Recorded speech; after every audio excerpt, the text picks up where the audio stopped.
You came real close, Aaron. You came really, really close.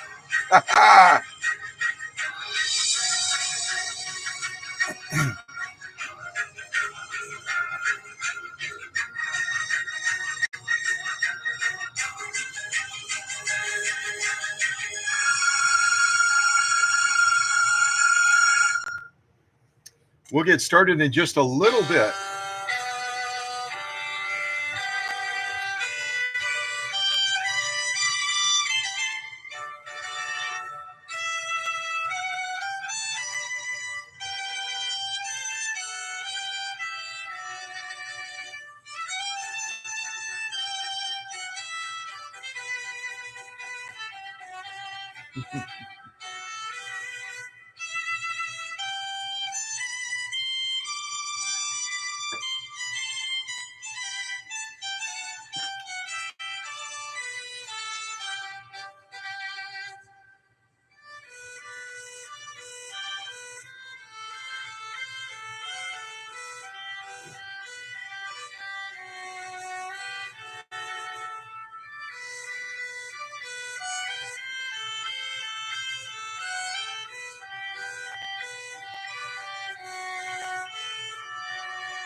All right. Good morning, everybody. Happy Tuesday. Hey, we are going to get started in just a few minutes and wanted to share a little bit about the history of the company that was involved in making this machine, the Model 145.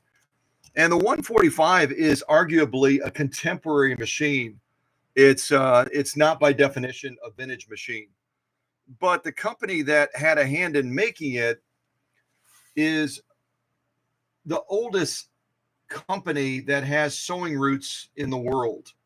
And most of you already know by the title which company that is.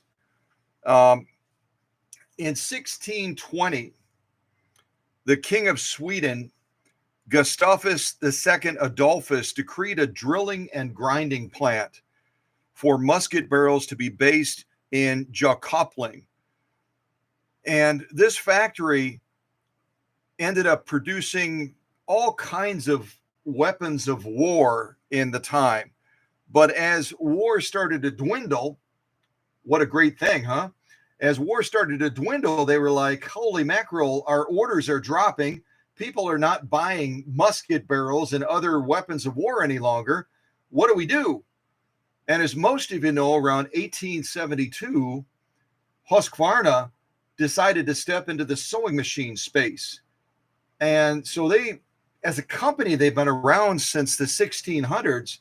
As a sewing machine manufacturer, they've been around since around 1872, and they've made so many great machines, including the one that we're going to look at today. And even though this is a contemporary machine, I think you'll be impressed with the way it does its job and the way it gets the job done. Since we're dealing with a company that has royal roots, again, being established because of a king's decree in 1620, I thought we would circle back to another company that, you know, by the look of it, you look at their crest and everything, they really look like they probably have royal roots as well, don't they? And some of you have seen these shears before. Some of you might have a pair of them. I know that Susie has a pair. Emma has a pair. I'm trying to think who else in our immediate family has a pair of these really cool Guggenheim professional 9-inch tailoring scissors, or shears as they like to call them. But I'm wanting to circle back. I haven't given a set of these away for quite some time. And I thought during the live stream today, we could come up with a way to give this pair away. They're valued at around $50. So going to be giving away a pair of professional tailoring shears worth around $50. And I've got a couple of ideas on how we can do it. But I'd like to invite the leaders as well, if you want to kind of put your heads together a little bit during the live stream. And we don't have to give them away today, but we can come up with a contest so that someone can put their toe in the pond and at least take a step towards winning these. Because I'll tell you, whoever has tried these immediately falls in love with them. And leaders are eligible to win these as well. Why not? So if we come up with a contest and one of the leaders wins them, then so be it. But these are really, really awesome. Hold it the right way. Really, really awesome tailoring shears. So just keep that in mind. We don't have to dig into that deep, but I wanted to tell you that they're available. And between the leaders and myself, we'll come up with a way that we can get them out to the family through some sort of a fun contest or a giveaway or something along that line. Okay? All right. So I'm going to set them to the side.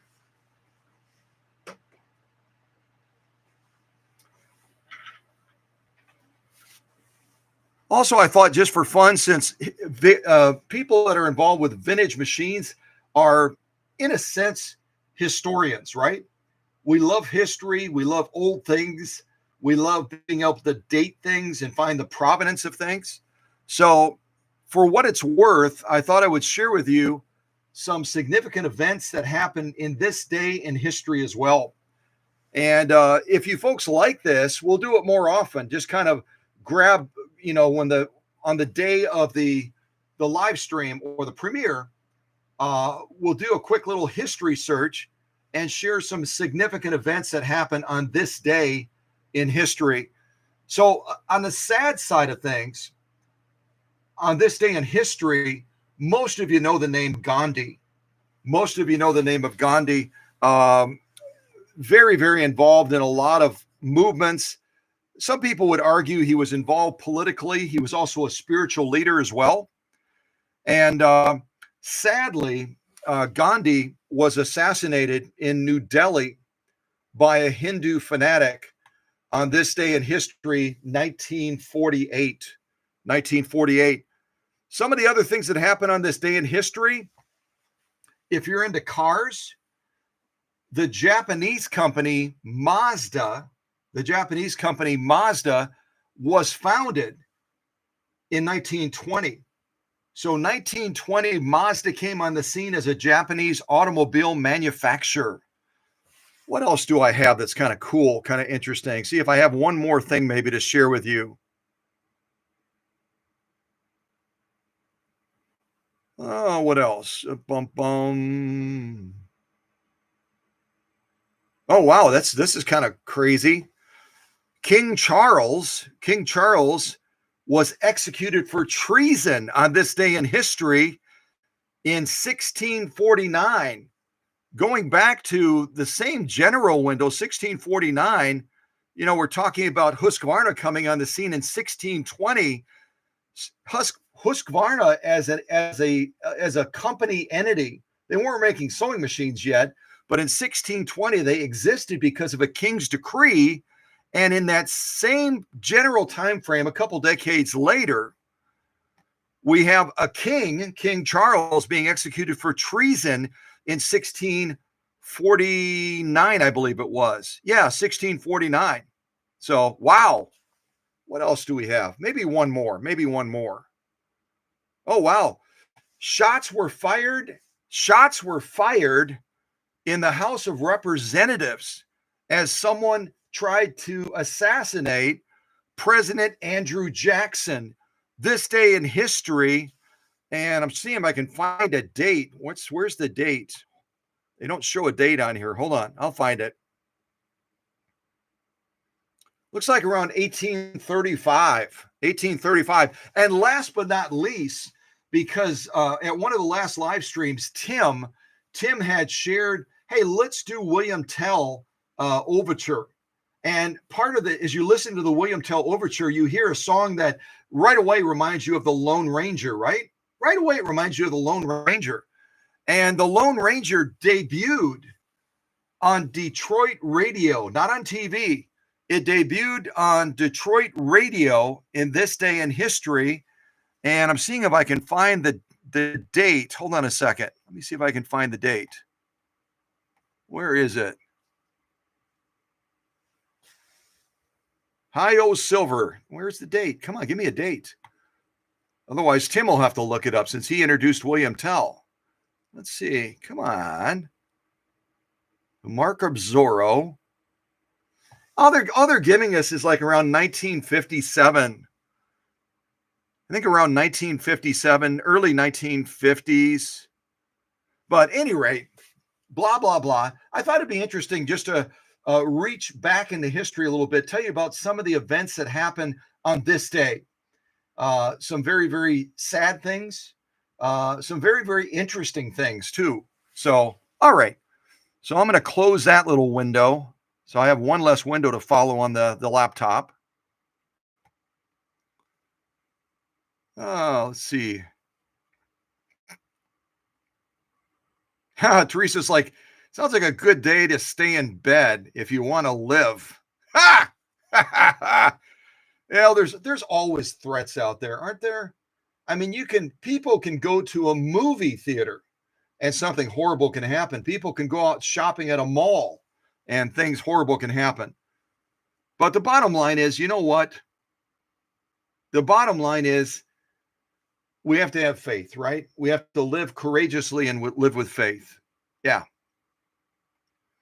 Now, who is that? I see. I'm going to go down the list real quick and say hello to folks and wish everybody a good morning on this Tuesday. We're almost into February. Can y'all believe this? We are literally almost into February. So opening up the classroom today was Susie, of course, but right on her heels, in fact, Erin Allen from Vermont actually thought for a moment that she may have been the first in the classroom. And I watched these names pop up, and Aaron was like just a second behind Susie in getting into the classroom, just a second. So keep going, Aaron. Keep going. You'll beat her. I know it's kind of like a fun little competition with us to see who can be in the classroom first.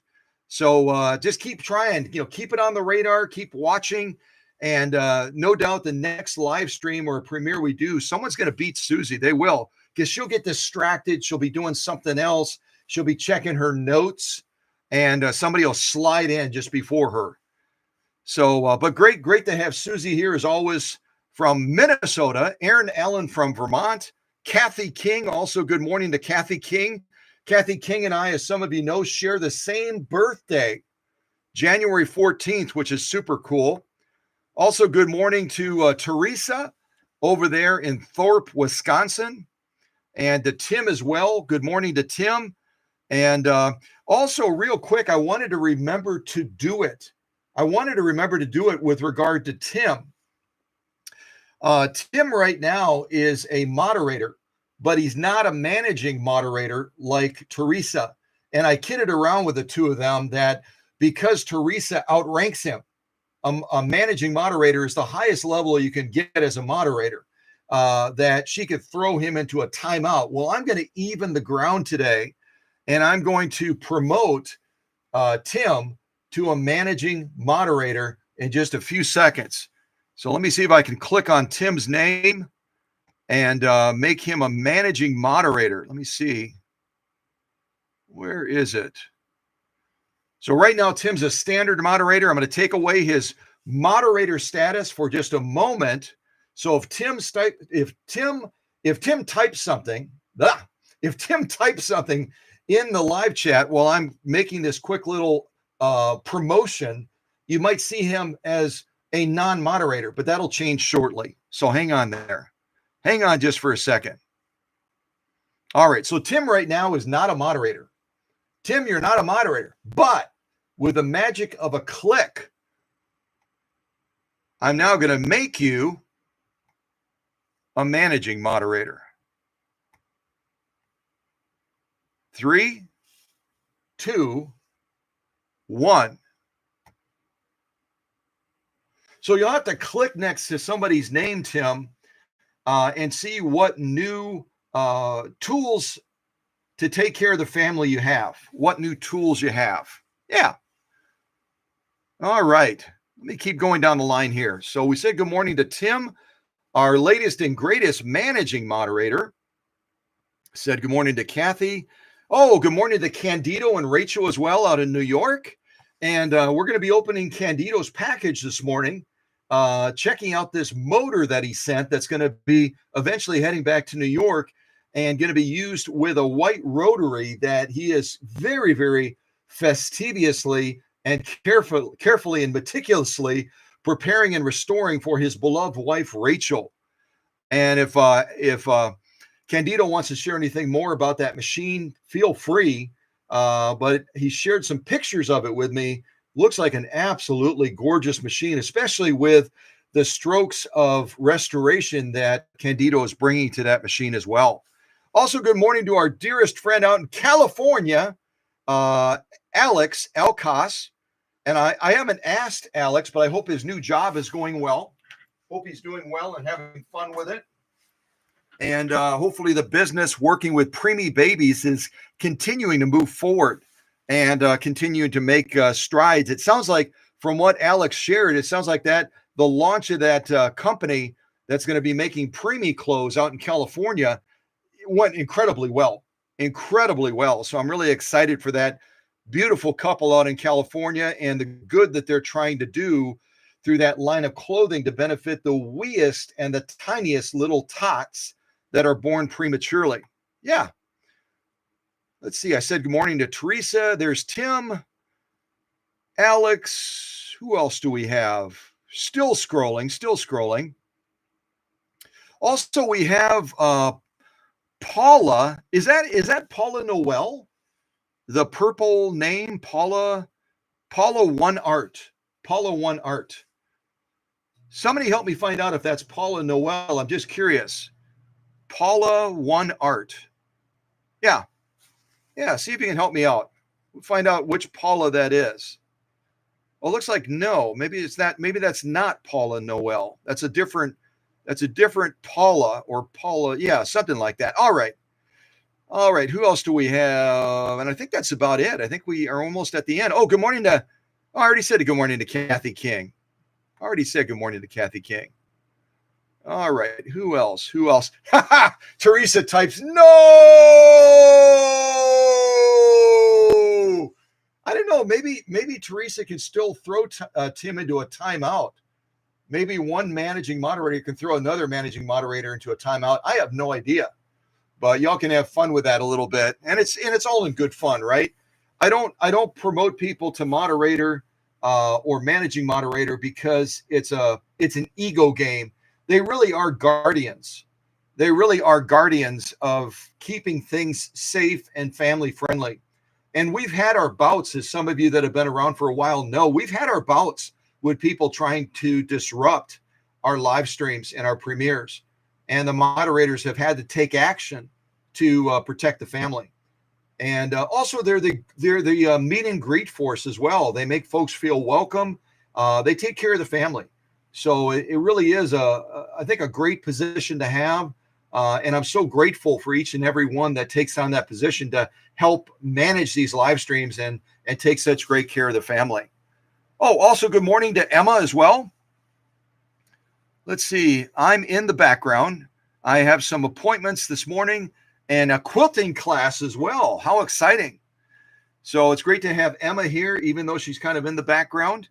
And it was great to show Emma's Friends machine at the last live stream. If any of you missed it, you can check out that live stream, the 328K that was made from 1960 to 1965. And we had a lot of fun presenting that one with all of the fashion discs that Emma sent with that machine that belongs to her friend Jane. So yeah, check it out if you have a chance and see what you think. See what you think. All right. I think I've greeted everybody. I think we've greeted everybody. So I'm going to put on a little bit more music, get a drink of tea. I'm drinking tea this morning instead of Diet Coke. And then we'll get rolling with this Husky 145. And just a little bit about this Husky 145. It belongs to Jessica Larrabee from the Twin Cities. Jessica Larrabee from the Twin Cities. And she's preparing it through the workshop magic, wants to give it as a gift to a friend. And I'm trying to remember her friend's name. Let me see if I can find her friend's name. I think it's Sherry or Sharon or something like that. Hold on just a second.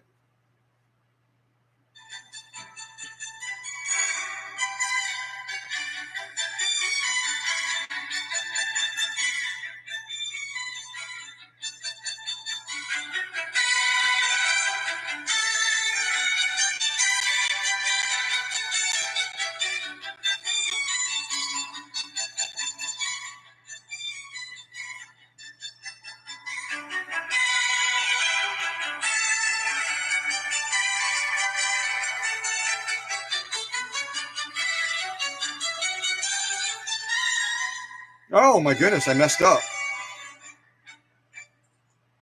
Hold on a second.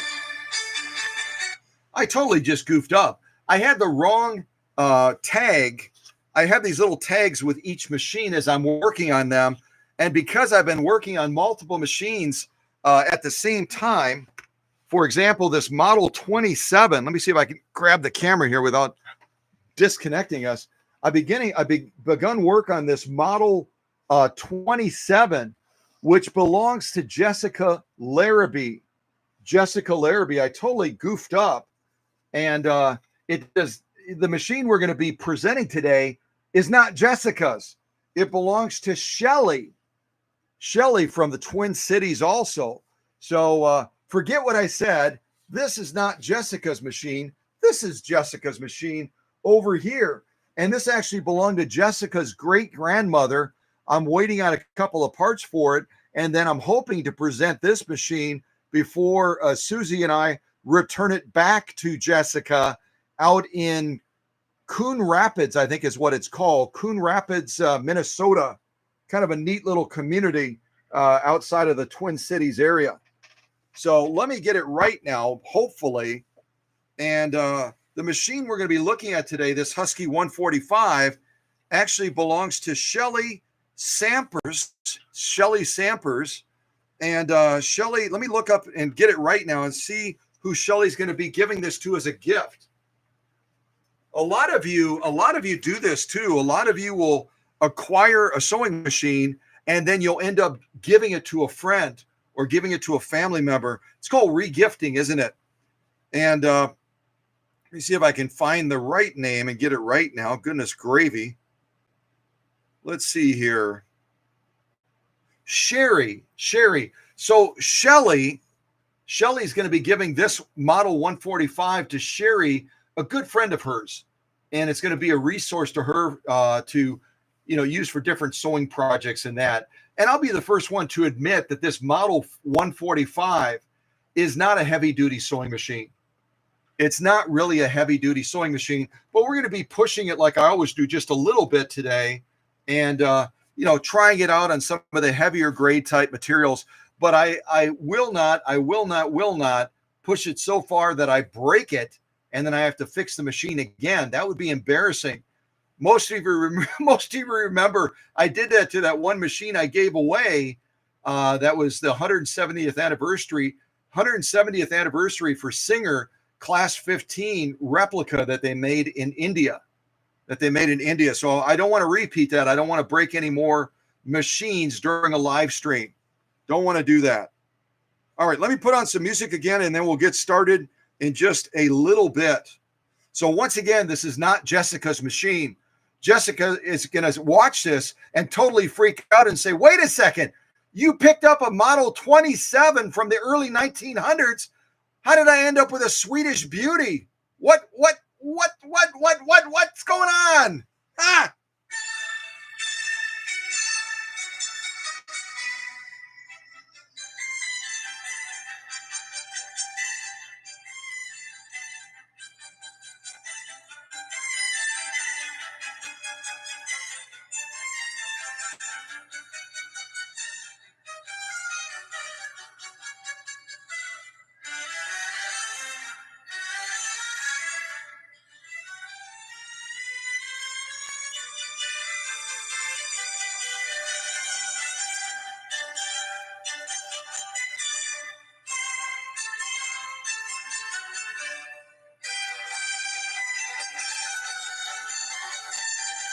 All right, let's do a quick audio check as well. Quick audio check.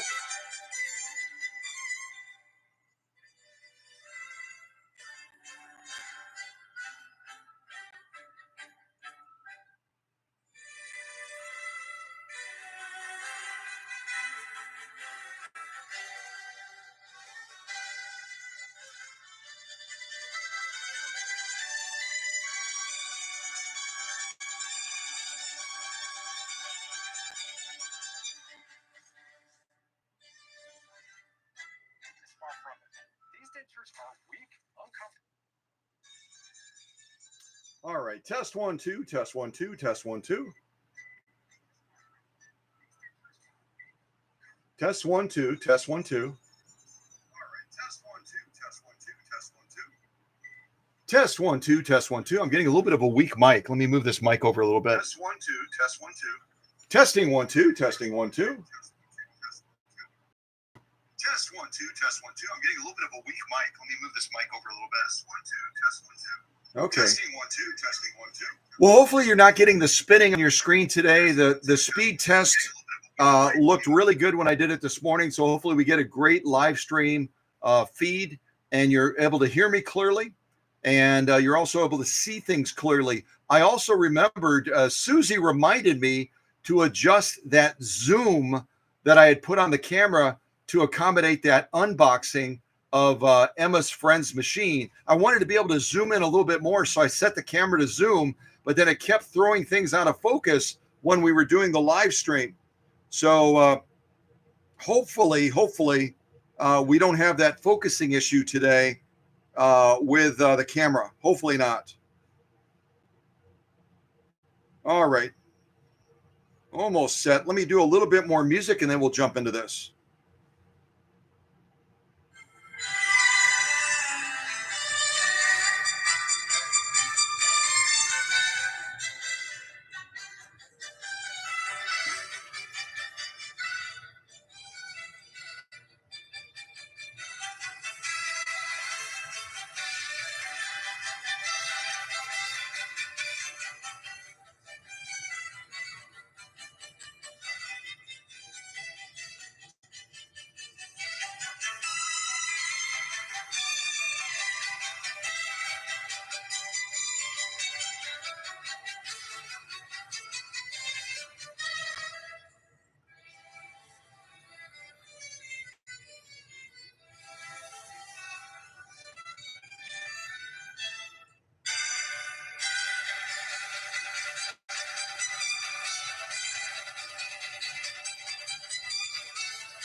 little bit of Mozart to start your Tuesday. All right, we're going to get started in just a few seconds. Hang on there, folks.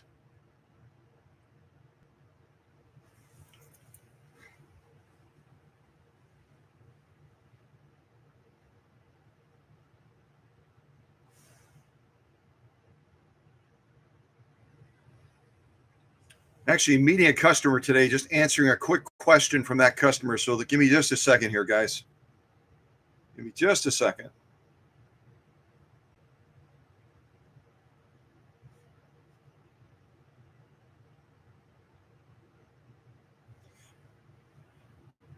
Okay, all caught up. Thank you for your patience as I take care of some admin stuff. So this machine, again, by definition, is not vintage, but it comes from a company that arguably is the oldest in history from its inception date back in the 1600s.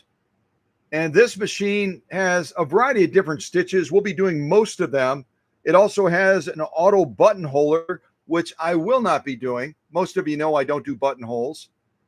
But the layout of the machine is really, really quite easy to figure out. It's got stitch length on the side over here with this little knob. Clutch release right here for winding a bobbin winder here, engaging, disengaging, etc. Convenient little carrying handle as well, so you can move the machine around without dropping it. And a variety of different stitches. It's got kind of a rickrack back tacking type stitch here, basically a reinforced straight stitch. And then it's got this stitch, kind of a combing stitch, I guess you'd call it, 3-point zigzag, blind hem, buttonhole, and then a variety of different zigzag options with the machine as well. And you don't have to fine tune or adjust it. You just click to it, and you're able to move from one phase to another very, very easily. So for a beginning sewist that is not quite ready to jump into a vintage Swedish beauty, this is a great machine to consider. It's a great machine to consider. As you'll see eventually in the Facebook shots, I literally cracked this machine open. I split it all the way open so I could service it, because these machines are designed so that they are very, very difficult to service. They're basically a closed cocoon, and to do basic oiling in that, you could take out some of these little plugs. You could take out some of these little plugs and service the machine in certain limited areas. But to do a thorough servicing of this machine, you literally have to remove about a dozen screws and bolts and then split the case wide open so you can service the entire inside, including the motor on this machine. And you'll see some of those pictures on Facebook eventually. I'm still trying to get caught up. I still have to post the pictures that belong to Emma's friend's machine, Jane. Still have to post those. So I'm running a little bit behind right now, but I'll get caught up eventually, hopefully.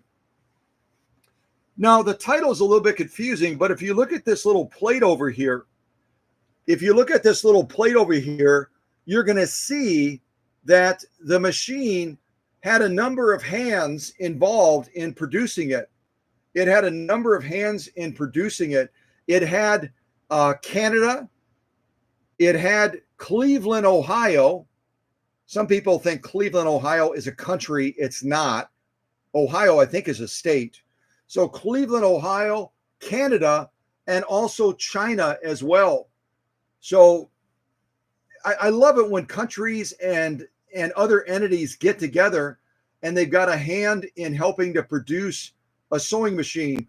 Much like Emma's friend Jane, we know that there were two countries at least involved, Scotland and Canada, in producing that 328K. So this machine, primary origin technically is China, but Canada and Cleveland, Ohio also had a hand in putting this Swedish beauty, or at least getting this Swedish beauty out into the realm so someone could enjoy her.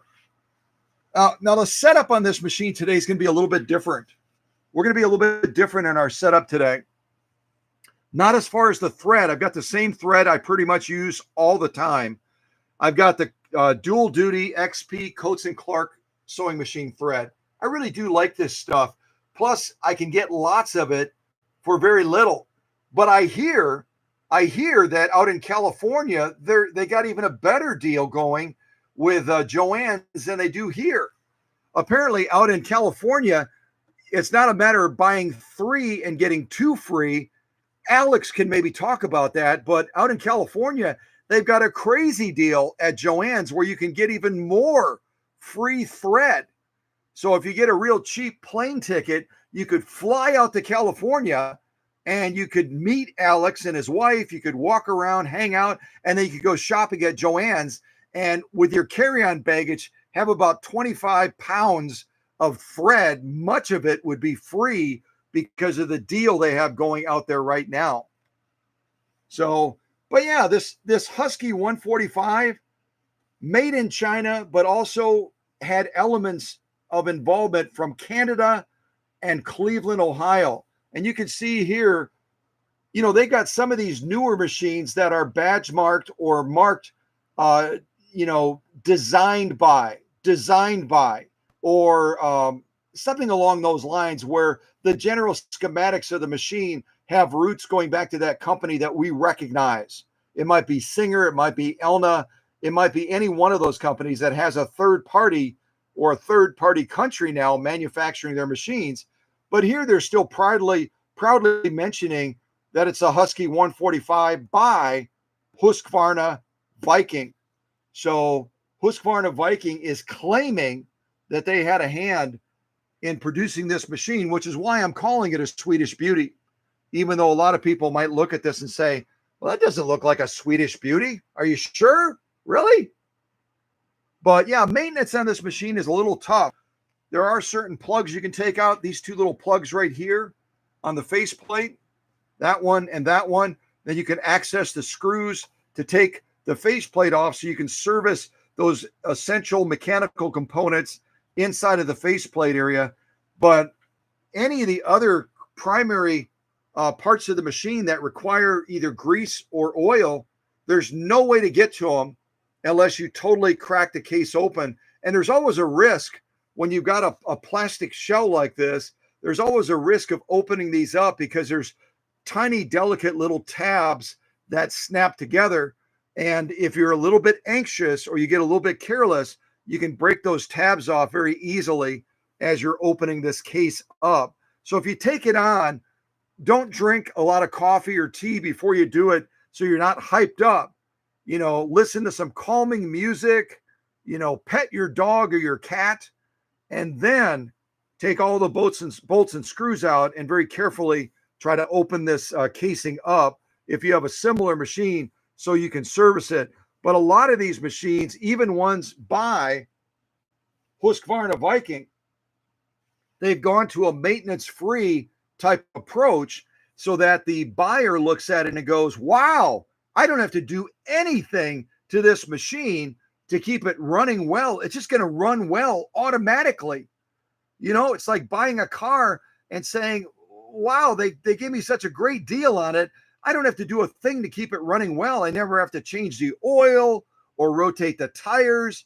I'm just going to drive it and drive it and drive it and drive it. Well, we know that that's not true. So if you happen to acquire one of these machines, just be patient with yourself if you're going to use it as an ongoing machine and trying to maintain it as best as you can. Yeah. And this one is also a free arm. You may have saw me messing around with it at the beginning of the live stream. You just have this little cubby thing here you can open up and hide your goodies in there, like gumballs and sour candy and screwdrivers and extra needles and all that sort of thing. So you can tuck away all those goodies in there. And then if you decide you don't want it on there because you're going to do some sort of cuff or some sort of free arm work, you can easily take it off, and then you've got access to a free arm. And again, the free arm on every machine is going to be a little bit different. This one, if you're curious about how wide it is, we're looking at a free arm that's probably about 3¼ inches wide. It's about 3¼ inches wide. So it's going to be wider, much, much wider than the Swedish beauties that you're used to seeing on this channel, the green ones in that. Just take that into account when you're getting a machine, whether it's more contemporary like this one or a true vintage machine, that if you're going to be doing a lot of work that requires a free arm, look at those measurements. Look at those measurements and make sure that it's going to meet your needs. For Alex and his wife that are out there in California involved with preemie clothes, this would not be the right choice for preemie clothes. There's no way you would be able to use this free arm with those tiny, tiny little clothing pieces for preemie babies. You'd have to go with something very, very small. But apart from that, it's a great little free arm. It's got a great little goodie box area to put all your extra goodies. It does have, I like the fact that it has a presser foot adjuster right here, this little dial. So you can adjust your presser foot pressure. You don't have to rely on it being automatic like a lot of the newer machines, where you'll plug in the type of material that you're sewing, and then it will decide. It will decide what your presser foot pressure is going to be. I like having control over that. So this is a great machine with that presser foot control right here. You don't have to open a faceplate on some of the real earlier Swedish beauties. You've got to open the faceplate and then you have to work that little dial up or down to adjust the presser foot pressure. This one's right there. It's easy to get to. It's easy to read as well. And you can adjust it very, very nicely to get the desired presser foot pressure. So take advantage of that and use that as often as you can. Our upper tension adjustment is right here, right on the front. And again, our reverse is going to be right here. Push it down if you want to sew in reverse and then release it when you want to resume sewing forward. And then all of our stitches, our stitch selector is right here. And I already showed you our stitch length is right over on this side of the machine right there. We also have an on-off switch. Bum, bum. And currently there's an LED light in here. Or excuse me, currently there's an incandescent bulb in here. But if I have time and I get this shipment before this machine goes back to Shelly, I'll see if I can get an LED bulb in here as well for her, so that her friend Sherry is able to have a nice, bright, well-lit space to do her work. Yeah. So what about sew-offs today? Let me show you some of the sew-off material we have. We're going to be recycling or repurposing some of the sew-off material that Emma sent with the machine from Jane. So we're going to be using some of this satin that we sewed on that 328K. I'll be trying some satin on this this Husky 145. We're also going to be using some of this material as well that Emma sent. Does anyone remember what kind of material this is?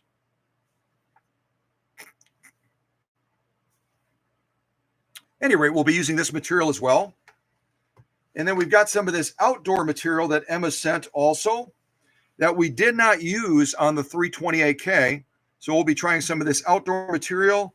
We've got some of this vinyl material that Emma sent as well, this blue stuff. We'll give this a try on this Husky 145 as well. I just picked this up at the Dollar Tree. This material here, let me see if I can get it to line up correctly. And you can see the shimmer on this. It's really a pretty, pretty ribbon type material. And my assumption when I saw it on the shelf, my assumption right away was that this was 100% polyester or something along those lines, because they can make polyester into practically anything. But I was surprised to see that this is not polyester. It's actually, where is it on the back of here? It's 100% nylon. It's 100% nylon. So I thought it'd be kind of interesting to sew some of this ribbon type material that's 100% nylon, just to see how this machine manages it, how it feeds it, and the fact that we're going to be sewing 3 layers of this stuff, you know, whether or not it can feed it evenly and we can get some fairly decent stitching on this 100% nylon ribbon material. But we're going to give this a try as well. Then I've got some of this red upholstery material. Also, this upholstery material, you've seen it before, has an acrylic backing, and then it's recycled nylon and polyester. I think the recycled nylon is right around 55%, and then 45% polyester. So we'll be sewing some of this upholstery material as well. Some of our Amazon packing paper prime stuff, this parchment paper. I've got denim, which is a good thing. I've got denim today because I'm pulling a little bit of a change on all of you. Normally, I float between the 9014 universal needle, and sometimes I'll throw in some of those leather needles that Susie gave me. But today, I'm not going to be using either one of those needles. I'm going to be using, and I don't know if I didn't see if our ambassador to needles is in the live stream today or not. If not, someone else can take over for Jenny and give us a little bit more understanding as to what is the difference in the needle anatomy with a needle that is said to be a jeans needle. This needle by Schmetz is specifically used for sewing jean type material, denim material, that sort of material. So if Jenny is not here today, then if someone else wants to take over for Jenny, do a little bit of quick research, maybe on the Schmetz needle website or something, and tell us a little bit more about these needles that are designed to sew jean material. I know that they're going to have a reinforced shank. I know that much about them. They're a heavy-duty, hardcore needle that can go through a lot of difficult to pierce materials without bending or breaking. But beyond that, I don't know much about these needles. So if someone wants to share that knowledge with us, if Jenny's not here, that would be awesome. So teach us a little bit more about these denim needles by Schmetz. Denim needles by Schmetz. And we're using a size 90 today. We're using a size 90. I decided not to go to a size 100. I have no idea why. I just picked the 90. Probably it was the easiest one to get to. So that's our needle today, along with the Coates & Clark dual duty XP thread. And then we're going to be sewing just a wide field of materials, everything from this stuff, which I think maybe it's an upholstery material, right? I think so. So we're going to have two different upholstery materials. We're going to be sewing with a denim needle, this red one, and then also this one that Emma sent. We're going to be sewing the parchment paper from Amazon. We're going to be sewing this vinyl stuff. We're going to be sewing denim with a denim needle. Wow, that's crazy. We're going to be sewing this weird ribbon stuff that's 100% nylon. We're going to be sewing this satin material, and I've got a little bit of a stiffener in the satin material that Emma had sent along with it. And then we've got this outdoor material. I have no idea what this stuff is used for. Maybe to cover plants in the winter. Is that what this stuff would be used for? I have no idea. But we're going to be sewing some of this as well. We're going to be sewing this fake material that's made to look like, what is this stuff made to look like? I'm blanking. I should have gotten a Diet Coke. Totally should have gotten a Diet Coke. But this stuff that's 100% polyester made to look like, I'm almost got it on the tip of my tongue. I almost got it. What is it? Fleece, right? Is it fleece? I think it's fleece. Yeah. It's made to look like fleece, but it's 100% polyester. So we're going to be sewing some of that fake fleece material as well. We're going to be sewing some genuine cowhide. We're going to be sewing 100% cotton with quilt batting, and then also 100% cotton, a different color, kind of a charcoal color, with a little piece of that stiffener that Emma sent along with Jane's machine. So when all is said and done, if we end up doing everything, this is what our sew-off sandwich is going to look like during this live stream today. Yeah, it does look like a candy wrapper, doesn't it? I agree with Tim. It does look like kind of a candy wrapper type thing. And I love the fact that it's kind of transparent. Not kind of transparent, it's totally transparent. Let me see if I can show you. So this is the stuff we're going to be sewing here, and you can see, kind of cool, huh?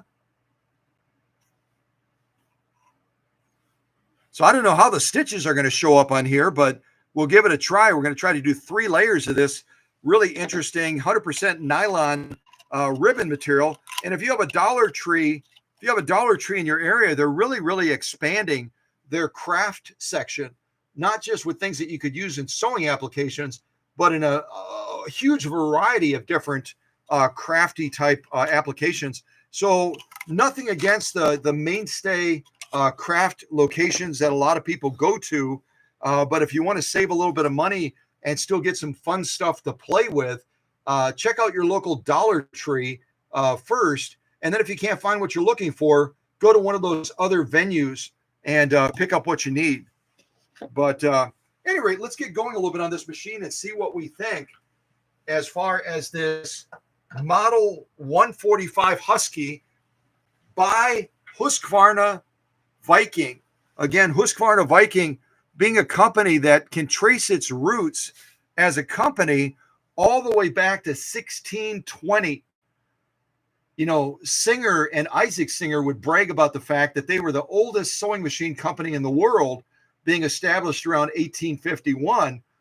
But I think Husqvarna has bigger bragging rights, saying that they were an entity that eventually started making sewing machines and motorcycles and rifles and a variety of other things, you know, after they got done playing with musket barrels.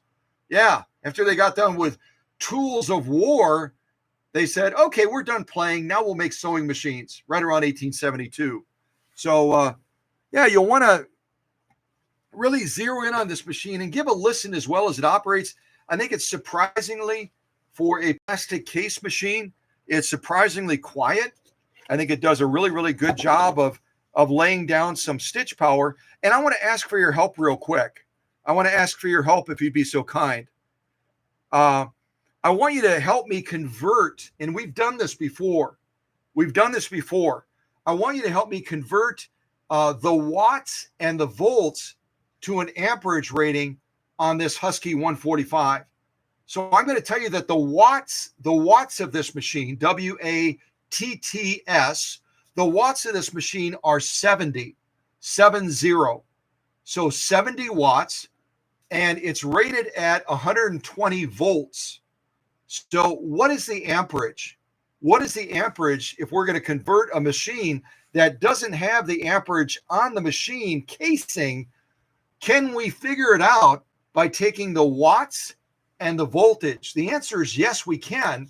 And Susie and I were talking about this yesterday. Many of you other might remember as well. There's a simple formula that you have to use to convert watts and voltage into amperage.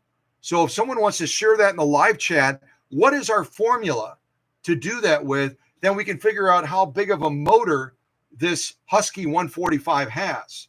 Yeah, so if somebody will do that, I'm going to relax for just a second, get something to drink, put on a little bit more music, and then we will continue forward with actually sewing with this machine once I can find some fun music to put on. I don't want any more Royal Classic. I'm going to put on some ragtime music. Put on some ragtime music for fun. If I can find it. Maybe I can find it. Yeah, there it is.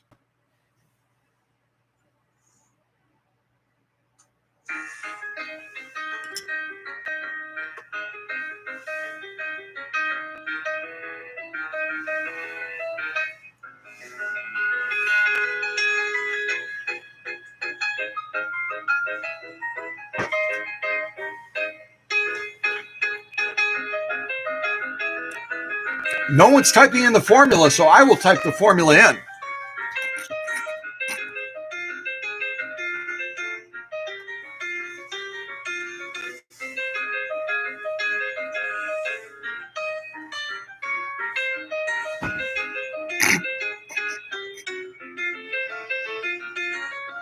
I think Tim nailed it. Tim, let me pause this. I believe that Tim has the correct answer. And Tim, would you be so kind as to let folks know, how did you get that answer? What did you divide, or what did you do mathematically to get the answer as to the amperage rating of this Husky 145? Tim's going to type in the secret formula. So if you ever come across a sewing machine that doesn't have the amperage rating on it, and all you see is watts and voltage, you'll know exactly what to do. It's a very simple process to convert watts and voltage to an amperage rating. So, because we always talk about the amps, don't we? the amps and the power of machines. And Tim is telling us that this one is rated right around 0.58. So we might as well just say right around 0.6, right around 0.6 amps. So it's going to have comparable strength to most of the Singer machines, including the vintage ones that are usually rated around 0.54. It's going to have comparable power to, say, a Singer 201-2, a Singer 15-91. All of those are going to be very, very comparable to the power of this Husky 145 made by Husqvarna Viking. Watts divided by volts. Okay. So we're going to take the watts divided by volts. So what Tim did and what Teresa did, what Tim and Teresa did is they took the 70 watts that I told you was on the side of this machine, and they divided 70 into 120. 70 divided into 120 gives you 0.58 amp, 0.58 amps. That's what I wanted to say.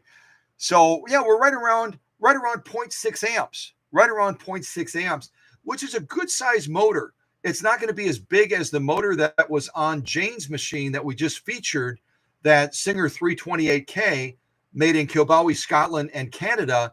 That one was rated at 0.9 amps, but still 0.6 amps is a good size little motor. It's going to get the job done. It's going to take care of things very nicely. Yeah, take care of things very nicely. Okay, so let's get into Shelly's machine a little bit and put it to work. We'll start with some basic straight stitching. We'll move into some of the different zigzag options, and then we'll try some of the other specialty stitches that it has, like the blind hem, the 3-point zigzag, I believe it is, and then also the combing stitch. We'll probably do that one as well.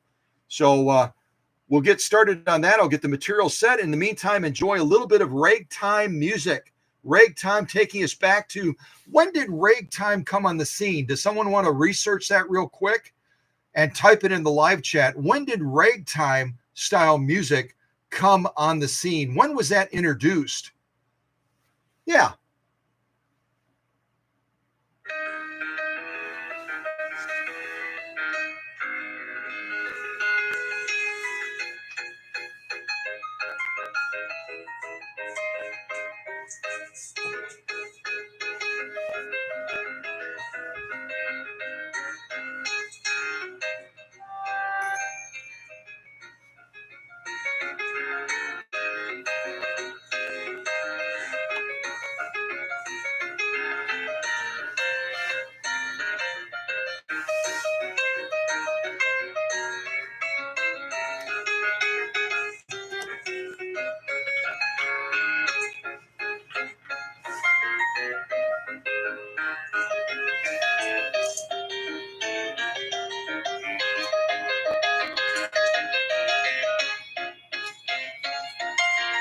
Oh,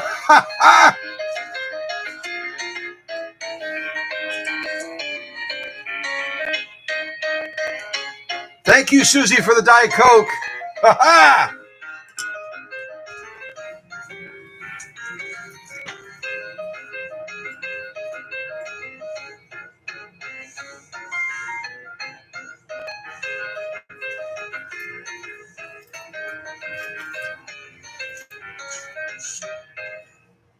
All right. I'm going to pause it right there. We've got a lot more ragtime music. 1920s, huh? 1920s. Oh, wow. And Teresa is saying mid 1890s, which is correct.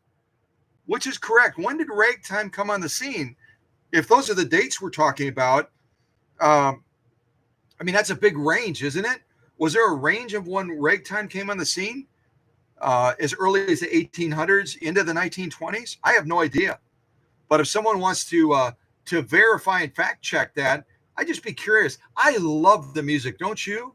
I love the music, and it was incredibly popular during a lot of the silent movies, wasn't it? If you think about some of the Charlie Chaplin movies and some of the incredibly early movies that had no spoken speech in them, they hadn't perfected that yet. They would have the things pop up on the screen to tell you what the characters were saying, and they oftentimes would have ragtime style music playing in the background for those movies.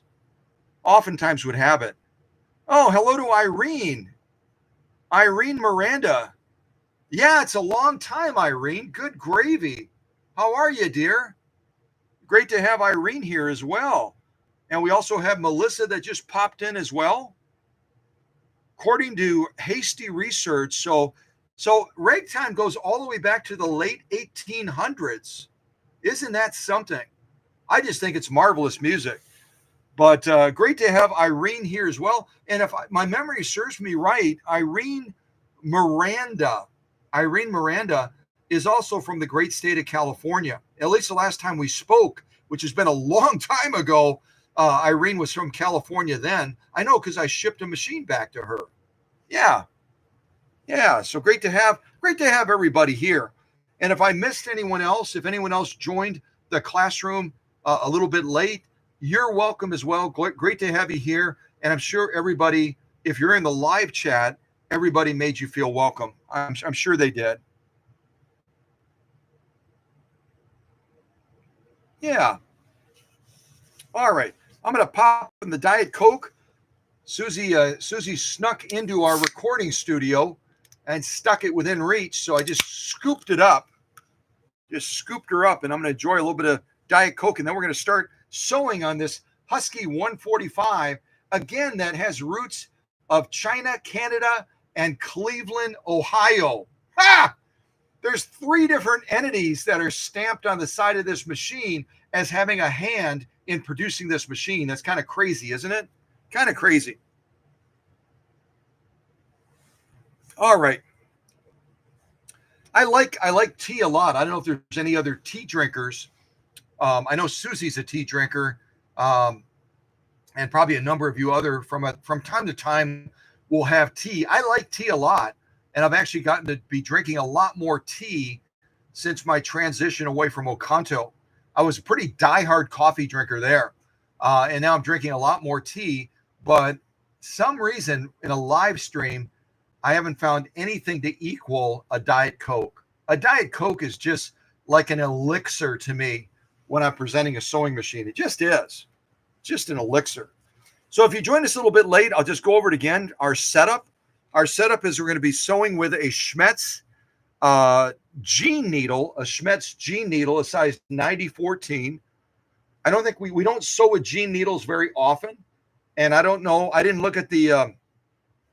look at the live chat carefully to see if anyone did some research. If Jenny, our ambassador to needles, is not here, if anyone did any research to give us a little bit more insight into what makes a jean needle different, apart from the fact that it has a reinforced shank, so it can go through those thick denim materials and not bend or break. But apart from that, if anyone else knows anything about jean needles, what kind of point do they have? What kind of scarf do they have? What kind of eye do they have? Is it a small little eye? Is it an elongated eye? Because that all plays into the fact of the type of thread that's most compatible with it as well, right? And how it interacts with the hook. So if anyone wants to share more knowledge about the jean needle, jump in and do that right now. All right.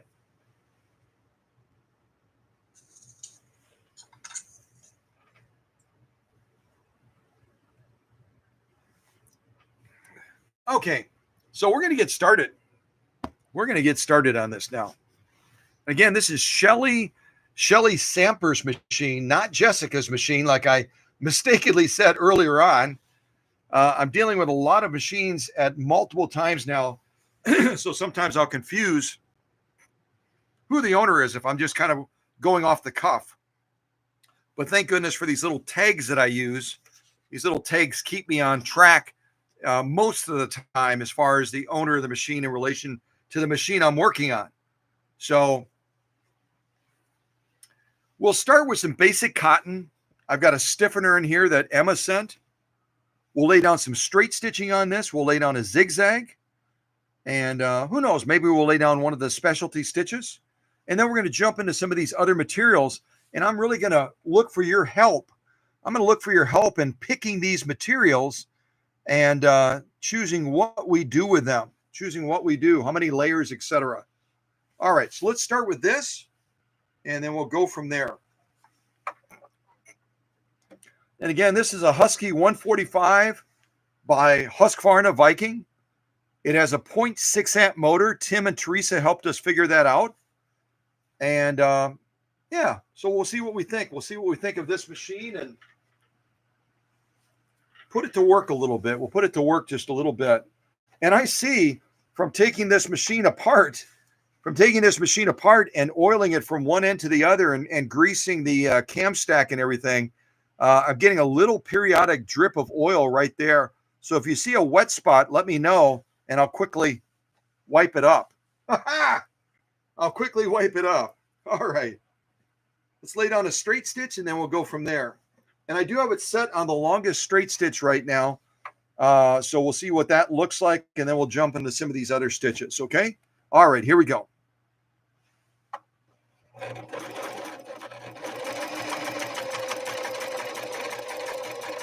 And again, I'm sewing 100% cotton with a denim needle. Sewing 100% cotton with a denim needle. So we'll have to see what we think of the stitching. All in all, it's pretty good. It looks a little bit weak on the top stitch.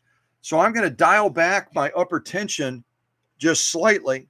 I'm going to dial it back just a little bit to give a little bit more definition to that top stitch.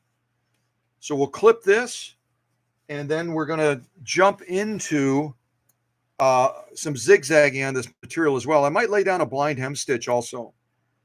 And then we'll jump into some of these other specialty materials that we have.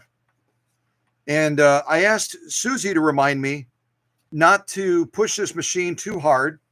Again, it's more of a lighter weight type household sewing machine. It's got a good sized motor, but it's not designed to do some of the stuff that we push our traditional vintage machines to do. So I've got to remind myself of that so I don't push it too hard and break it. I don't want to break this machine. Sherry, who's going to be receiving this as a gift from Shelly, will be very upset at me if I break the machine. All right, let's lay down a zigzag now. We'll see how wide we can get with this zigzag. And then I'll show you these stitches straight away. So I'm moving the camera over a little bit. You can see our zigzag options right here. Right now we're on a straight stitch. This will be our beginning phase of a zigzag, and then we can go all the way to the widest zigzag over here.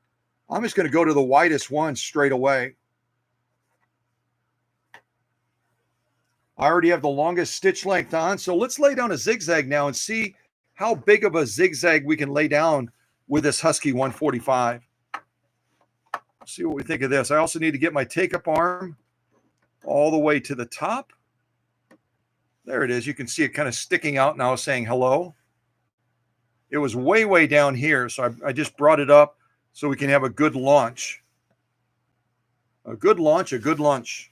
All right, so let's lay down this zigzag now. And again, we're sewing right now in 100% cotton, 2 layers of that with a little piece, a real thin piece of stiffener that Emma sent with Jane's machine, the 328K. All right, here we go. The widest zigzag that this Husky 145 can lay down. Here we go.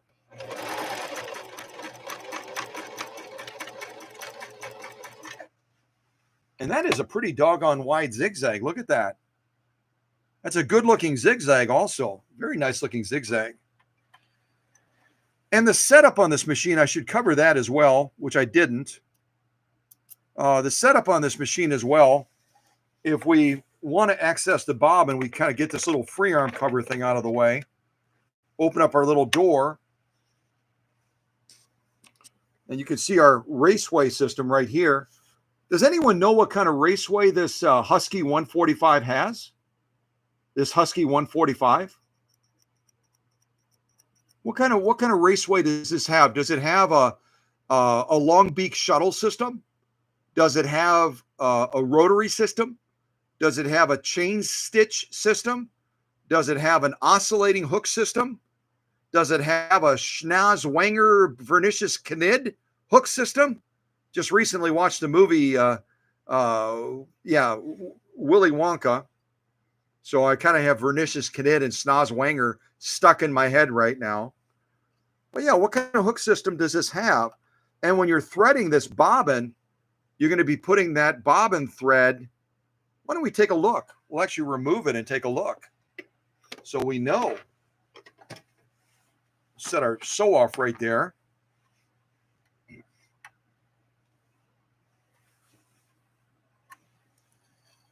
So you take our bobbin case out, and you can see by the bobbin that you're seeing inside of there and by the bobbin case, this is going to be consistent with a class 15, isn't it? This is going to be a class 15 style bobbin case. And I've talked about this in other live streams. If you have to buy a bobbin case replacement for one of your class 15 machines, always make sure that you're ordering the correct one, because some of them are going to have this little finger that snaps into the raceway. Some of them are going to have the finger pointing at the 1 o'clock position. Others will have the finger pointing the opposite way at the 11 o'clock position. So if you just jump on Etsy or Pinterest or eBay and you say, I need to get another class 15 bobbin case, you might order the wrong one unless you look at those pictures very, very carefully and look at your raceway as well to see how it snaps in. So always remember, there's going to be at least two different styles. One that points at the 1 o'clock position, one that points at the 11 o'clock position. So make sure you get the right one. We'll take that bobbin out real quick. You can see we have our thread coming underneath on the bottom. Have our thread coming out underneath on the bobbin. And when we're threading this bobbin case, and I'll do a little quick maintenance on it as well. Do a little quick maintenance. I got to go over and grab my stuff. I moved it out of the way so I'd have a little bit more room here.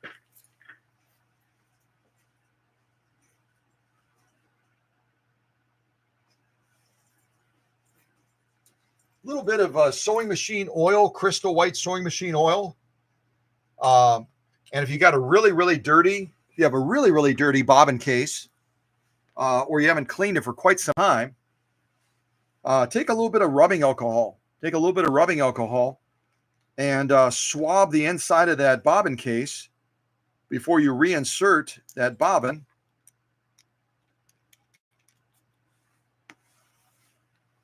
Just swab the inside. And in some situations, if the bobbin case is really bad off, you want to take out this little screw, this little adjusting screw right here. And you want to actually take off that tension band, because little pieces of thread fluff and other things like that can get caught underneath this tension band. And all of a sudden you're having issues managing that top stitch. And it's because that thread is getting snagged up underneath this tension band with some debris and dirt and sometimes grease and other things like that get caught underneath there. But we can at least swab the inside out, get it nice and clean with that rubbing alcohol. And then we just add a real thin coat, a real thin coat of sewing machine oil or sewing machine oil kerosene mix. And we just kind of lubricate that up a little bit to get it nice and slick so that bobbin can turn very easily. Also do the little stem on the inside of here that the bobbin rides on, and also the inside as well. Kind of slide it on the inside, because the little mounting point of the raceway is going to slide inside of here, and we want to reduce the drag as much as possible. You can even push it all the way through the other side and then just work it back out again. Get that bobbin case, and look at what we just got off of that with little or no effort.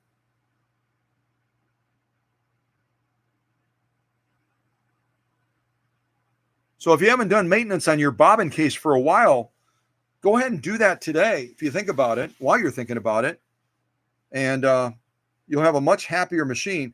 So when we insert this on this Husky 145, thread's going to come underneath the bottom, like a lot of the Japanese machines. You're going to slide it in. We're going to draw it into this little track right here, and then get it underneath that tension band all the way, like that. We got it snapped in. And there's a couple of rules on checking the tension of a bobbin case. Some people say bob it up and down like this, and if it drops down, then you're going to have the right bobbin case tension. I don't necessarily ascribe to that school. I like grabbing it like this and just gently pulling to see how much resistance I'm getting. Should be about 3 to 5 ounces of resistance when that thread is passing underneath this tension band, about 3 to 5 ounces of resistance. And I know our friends at the featherweight shop out west, they sell a little gadget that you can actually attach to your thread and pull on it, and it'll tell you how much resistance you're getting. So if anyone wants to get one of those, you can check it out at the featherweight shop. There's probably other places to get it as well. But if you like gadgets, like many do, you can pick one of those up. And if you're not comfortable gauging it yourself, but my hands are pretty used to these bobbins, and I got very sensitive. I got very sensitive fingers when it comes to determining whether or not it's set properly. So then we'll go ahead and snap it back in.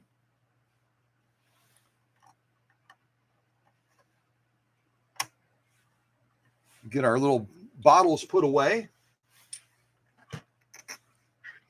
We'll draw that thread back up again.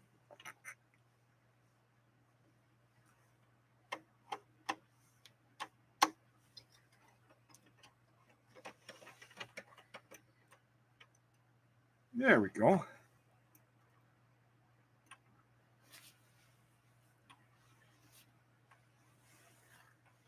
And this needle is whenever you, I would say pretty much whenever you're going to have little piece of thread there. Whenever you're going to have a machine like this that has that raceway in the front, 99% of the time, that's going to tell you straight away that the flat side of the needle is going to face away from you. As the books say, it's going to face away from you. It's going to be pointing to the rear of the machine. And that's the way it is on this 145 as well.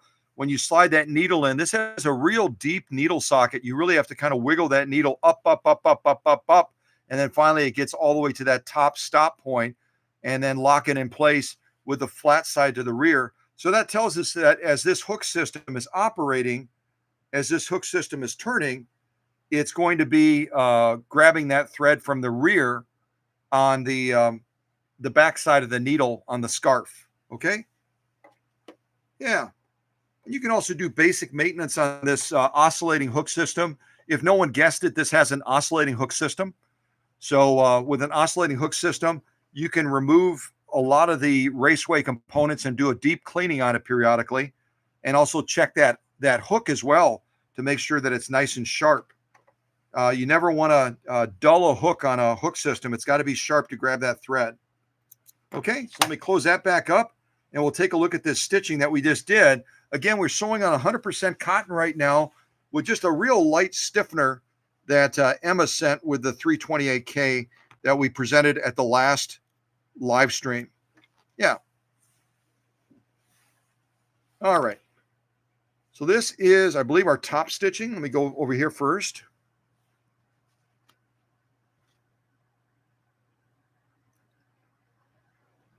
There we go. This is our top stitching. And again, we're using a 9014 denim needle.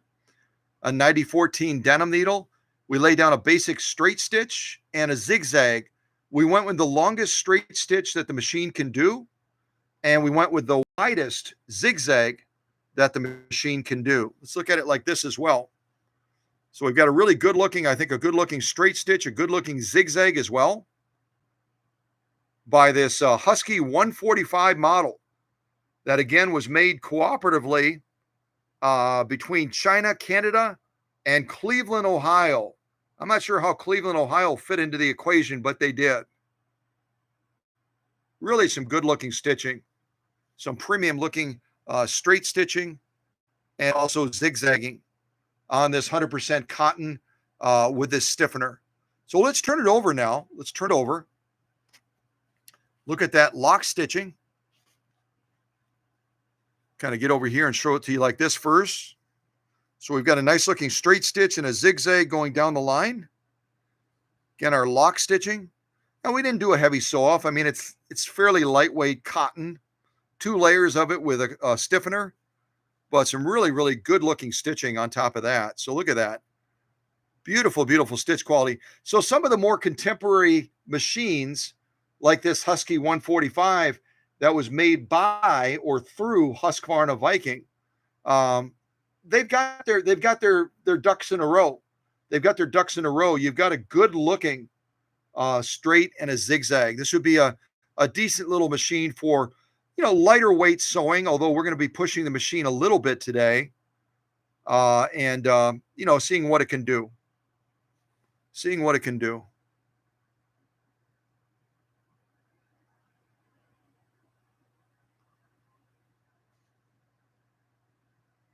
Yeah, so all in all, I'm pleased with our start. We've got a good looking straight stitch, a good looking zigzag. Top stitching looks really good as well. Really a beautiful symmetrical, and the definition on that zigzag is absolutely spot on. Sometimes you get them a little bit droopy. Sometimes you get them a little bit of kind of misformed a little bit. This one is about as good as it gets. And again, it's not a traditional vintage machine. It's a much earlier machine, the Husky 145. But it did a really nice, I think, a really decent job of laying that down. I think we'll just do one more stitch line on this. I think we'll lay down a blind hem stitch, and then we will have done some good stitching on 100% cotton with this stiffener, and then we'll jump into some of these other materials. This won't be an incredibly long live stream today, at least not long by our standards anyway. So I'm just adjusting the stitch selector. I'm going to move all the way from a straight stitch over here all the way here to the blind hem. And make sure your needle is clear of the material. Watch what this needle does when I'm making these changes. And that will quickly bend a needle, even a denim needle, with that reinforced shank if you have it down in the material while you're changing the stitch pattern. So don't do that. Definitely don't do that. We're also going to adjust our stitch length a little bit on the side over here while we do this blind hem. I'm on 4 right now. I'm going to adjust it down to about right around 2.5, kind of in that general range. And we'll lay down a blind hem stitch now next to this straight and zigzag and see what we think of this. Get my take-up arm all the way up. Okay, so let's lay down a blind hem now. 100% cotton with a stiffener. Here we go.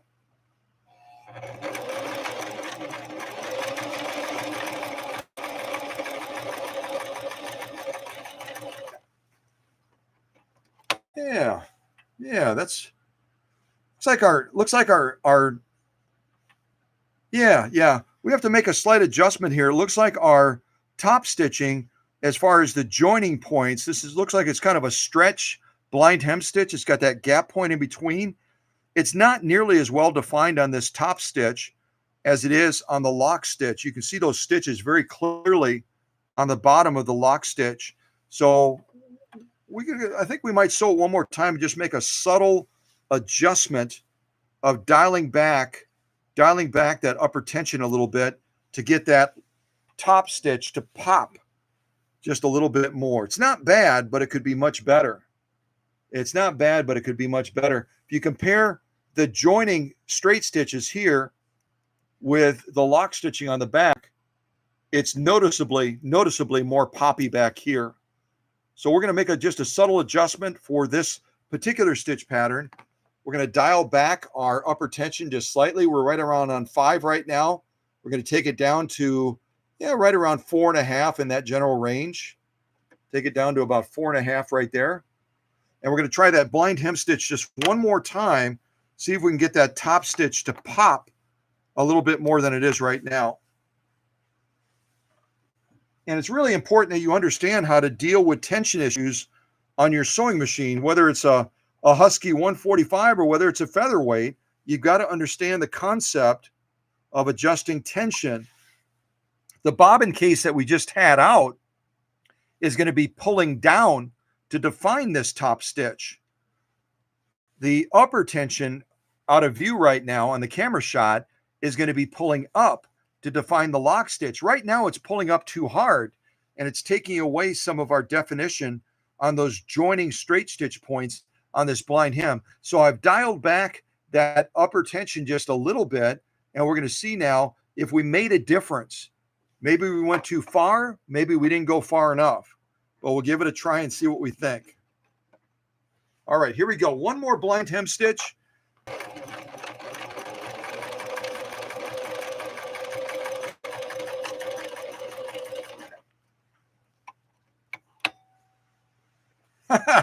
Another little drop of oil there. Yeah, that's definitely an improvement. Probably not quite as far as we would want to go if we were going to be doing a lot of blind hem stitching, but it definitely is an improvement. We'll look at these stitches up close now, and you'll be able to see the subtle little adjustment we made and what impact that brought to that top stitching. So this is our top stitching right here. Let's take a look at all of these stitches as a whole, and then we'll take a look at that lock stitching on the back. Because again, as you're adjusting a stitch to get better top stitching, you just don't want to go too far or you're going to take away from that lock stitching. You just don't want to go too far.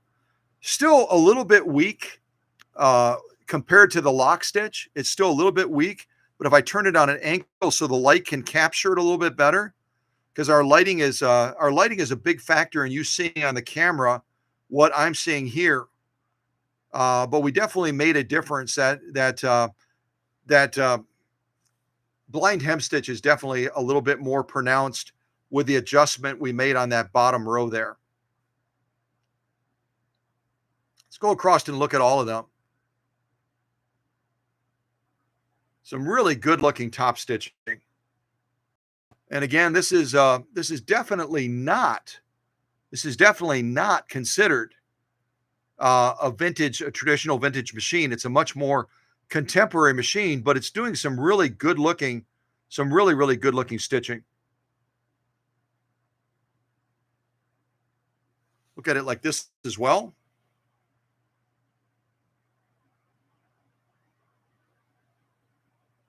And for that blind hem stitch, I think it presents even better when we're looking at it like this, especially if I angle it towards the light a little bit.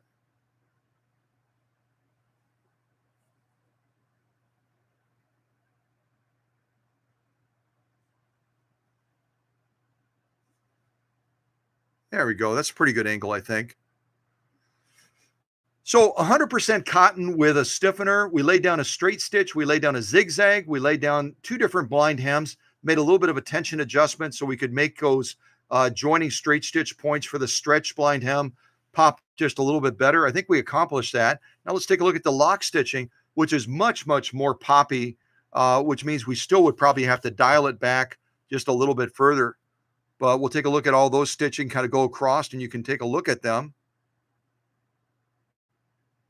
And again, we're sewing 100% cotton using a denim needle, a 9014 denim needle.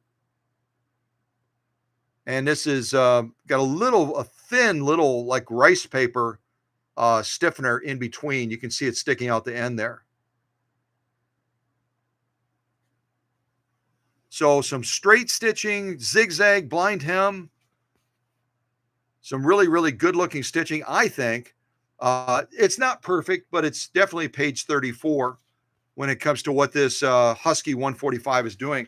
Let's move on to something else. Let's move on to some other sew-offs, and I want to get your involvement in helping to pick what we do next. So let's take a look and see what our options are. We've got more 100% cotton, and this is going to have a quilt batting in it. We've got a 100% genuine cowhide, probably about 3 ounces, of leather cowhide. See if the camera can grab that. There it is. So it's definitely not, I wouldn't consider it a light sew off.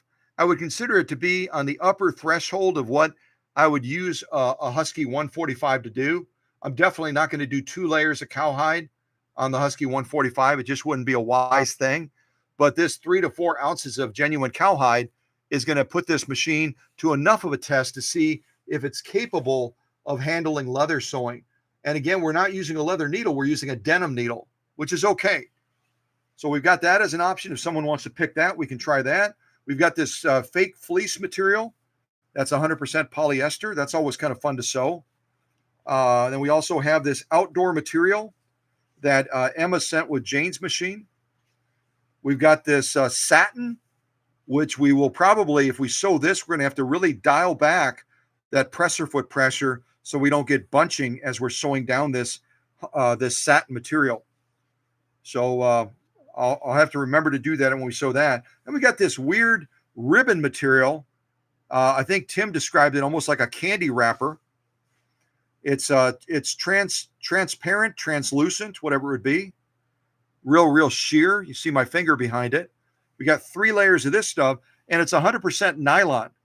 Sewing nylon is always potentially a big challenge with a machine like this. So we'll see how this Husky 145 can handle this ribbon nylon material. Then we got some denim, which is a perfect fit for this Husky 145 because we got it set up with that denim needle right now. We got some of this vinyl material that Emma sent with Jane's machine, Amazon packing parchment paper, 2 different types of upholstery material. We've got this one that I've used before, and then we have this other upholstery style material that Emma sent with Jane's machine. So we can try one or both of these during the live stream today. So what do you guys think? Give me some input. Give me some input on what you would like to see, what kind of material. I showed you the material options that we've got left. If no one chooses anything, then I'll go ahead and choose something. But before I choose something, what I want to do real quick, because I know sometimes that Candido has to step away to help Rachel and to do other things that they have to do. Real quick, I think we'll open Candido's box before we launch into our next sew-off. But again, look at these materials. If you want to give input on which material we're going to sew next, and if you want to try to give guidance on the type of stitch that you want me to lay down, the basic stitches we have is a straight, a zigzag, a blind hem, a 3-point zigzag, and a combing stitch would be our primary stitches on this Husky 145. If you want to give that input on the material and the stitch, go ahead and do that if you'd be so kind. All right, and I'm going to put on a little bit more ragtime style music, and we'll open up Candido's box from New York that he and Rachel sent with a motor inside. There's a motor inside of it. Yeah.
I'll bet you that was one of those little airbags. Those airbags are so unreliable. Look at that airbag that Candido and Rachel put in is totally flat. They get these little pinholes in them, or they come with pinholes, and they just go flat on you. So I always use the padding like Candido has the motor wrapped around with, so you get more bubbles. And if one pops, it doesn't matter. They're all separate chambers.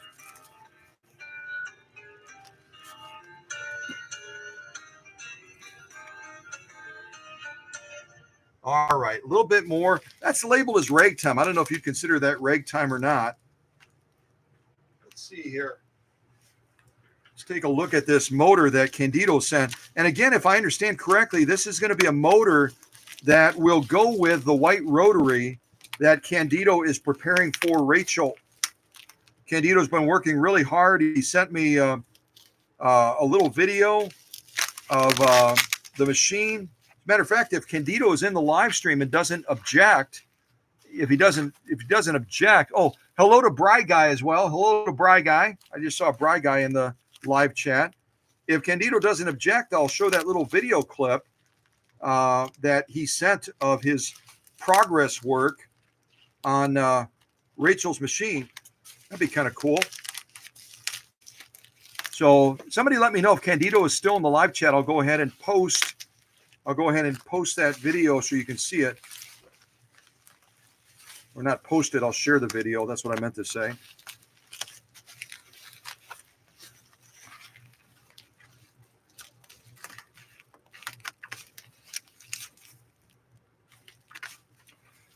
Some of my scissors and my other cutting stuff are out in the vehicle right now because Susie and I had to go visit a gentleman that had his grandmother's machine, grandmother's machine, and was wanting to get it assessed. And I ended up purchasing his grandmother's machine, a Singer 1591. So that eventually might land. On the sale block on this channel. So keep watch for that. So this looks like it is a traditional white rotary type motor. And this one, we have to do the conversion on it as well. If Tim and Teresa want to help us do the conversion, this one is rated at, it looks like 75 watts and 110 volts. 75 watts and 110 volts. And interestingly, I was talking about the fact that this Husky 145, this Husky 145 that I'm presenting to you today, that belongs to Shelly, and that she's going to be giving to her friend Sherry as a gift. This machine behind me, the Husky 145, was cooperatively made between Canada, China, and Cleveland, Ohio. And guess where this motor that Candido sent from New York was made? Cleveland, Ohio. So Cleveland, Ohio has a big footprint when it comes to motors, machines, and other things like that that would have impacted the sewing machine industry over time. Kind of a cool little motor, isn't it?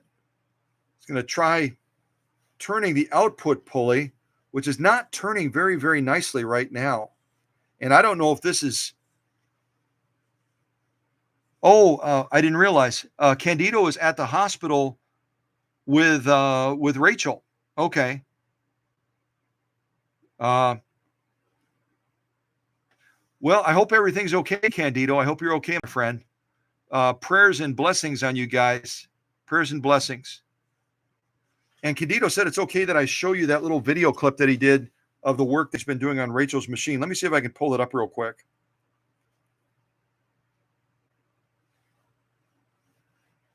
Let's see here.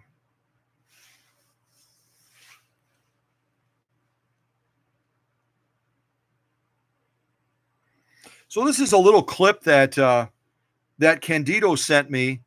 Was justifiably very proud of the work that he's been doing on Rachel's white rotary. This is going to be her machine. And he shared a little video clip. Let me see if I can expand it a little bit and show it to you. All right, I'll turn the volume up as well so you'll have a chance to hear Candido's voice.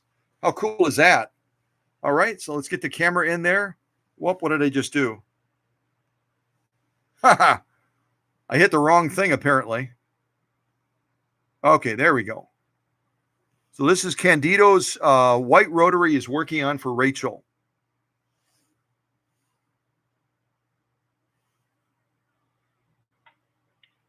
Hi.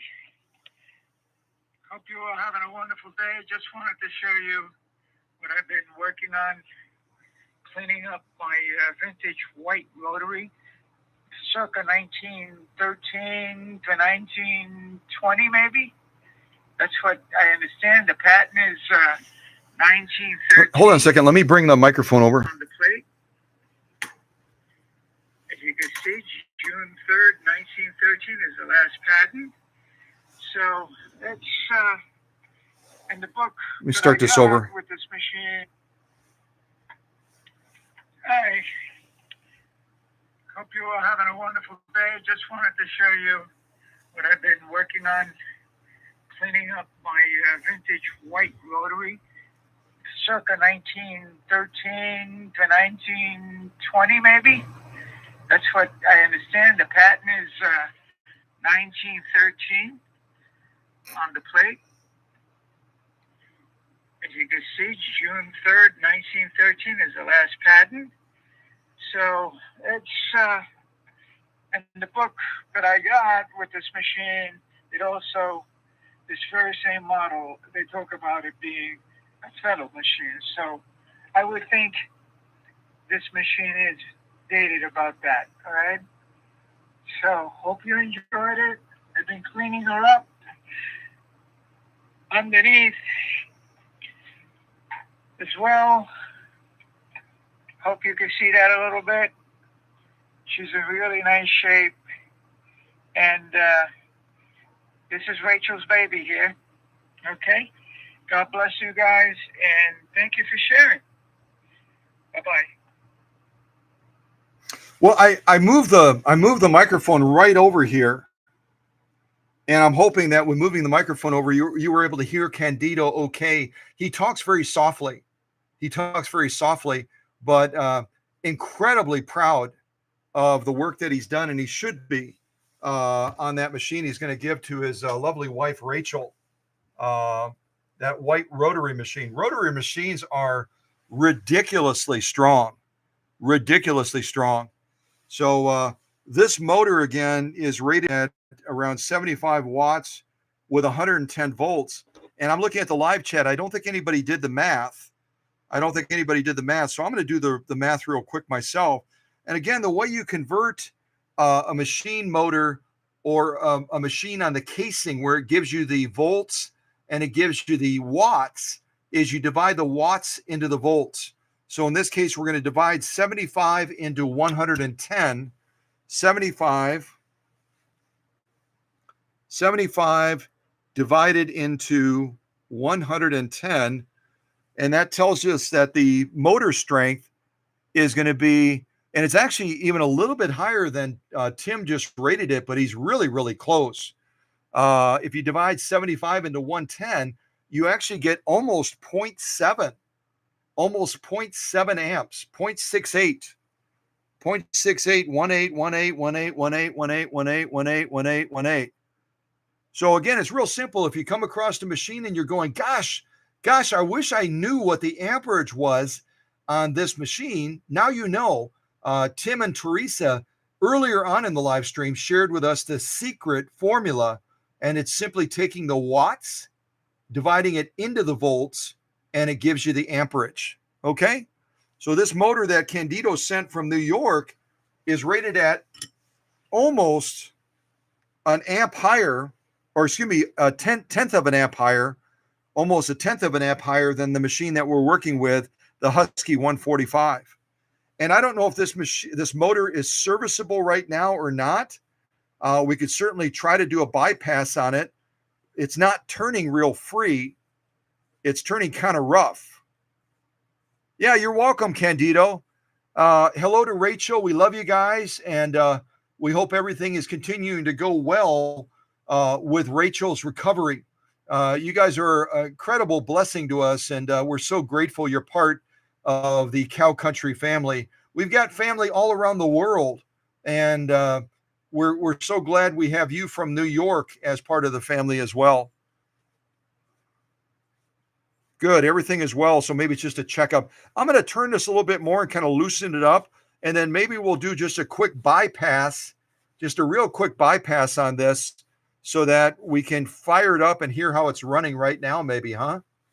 But I'm going to tear this motor down and do a deep cleaning and a service on it, and then I'll mail this back to Candido in New York, back to Candido and Rachel. So I don't know if I'm going to be able to pull this off or not. We'll see. The wiring looks like it's generally good. The wiring looks good on it. I'm going to move anything flammable away from it.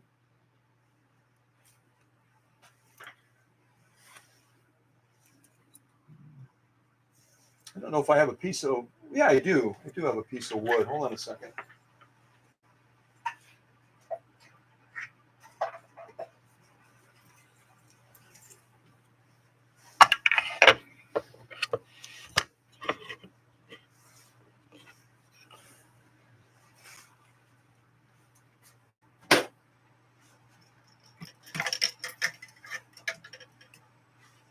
And most of you know this already. You can do a bypass either on the motor itself, or you can also do a bypass on the connecting point in most cases on machines.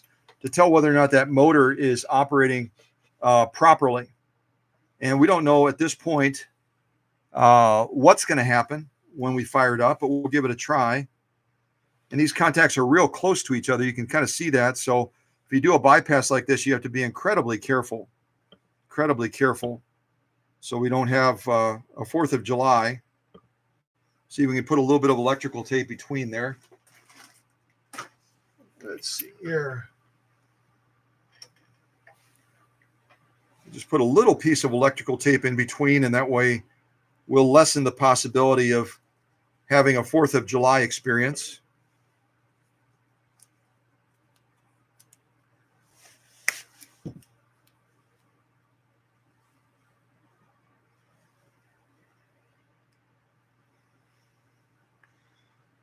Just double checking.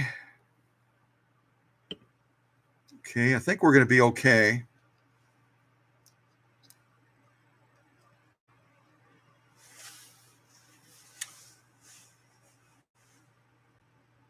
If you see any flames, don't jump. It's okay. Oh, good. You could hear Candido on the video clip. I'm glad I moved the microphone over. This is a really good microphone, but still, Candido has such a soft spoken voice. So let's see what happens. Don't you love it when I say that? Let's see what happens. See if we can get this motor to fire up a little bit. And nothing. We're not getting anything at all from this motor. Nothing from the motor.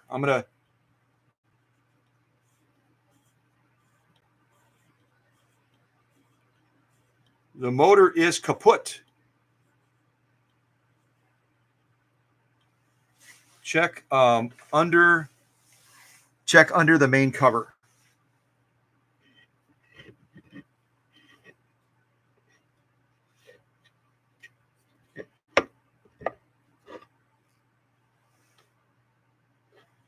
Maybe there's some bad wiring or something.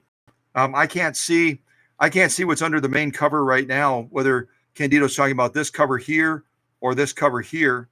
But when I plug it in, there's no response from the motor right now. So it could be a broken wire on the inside. It could be bad wiring. It could be a variety of different things. But at least our starting point right now on Candido's motor from New York is that she is not doing a thing. She's not doing a thing. And let me see if I can grab my voltage checker, just make sure that we've got a good voltage connection.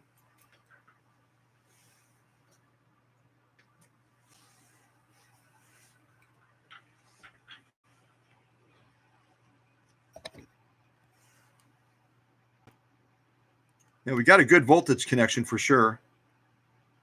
See that little light coming on. All right, so let me unhook this.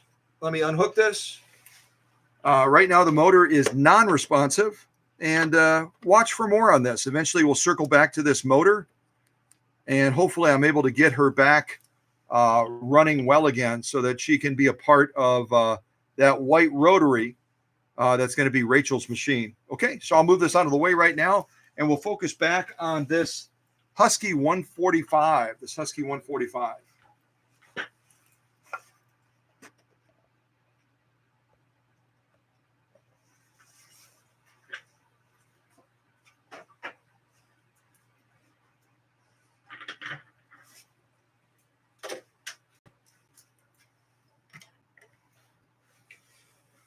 And it goes without saying, whenever you're working with electricity, be incredibly careful, be respectful of it. And if you're working in a setting where there's a risk of, you're working with something electrical and there's a risk of fire, always have one of these nearby.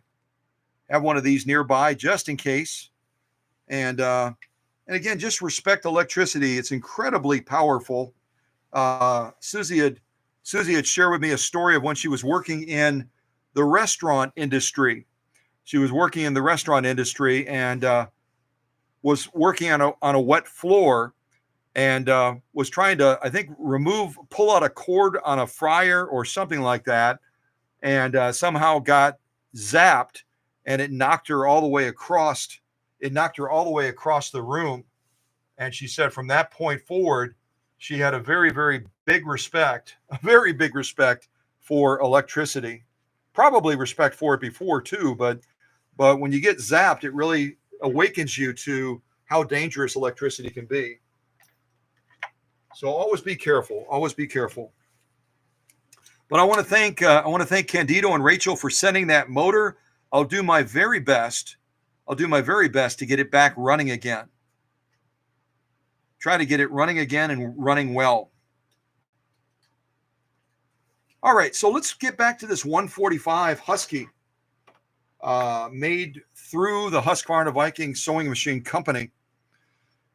We've got all kinds of fun things to sew. I might just jump into these things because I don't see that there's a lot of feedback from the audience on what they want to see.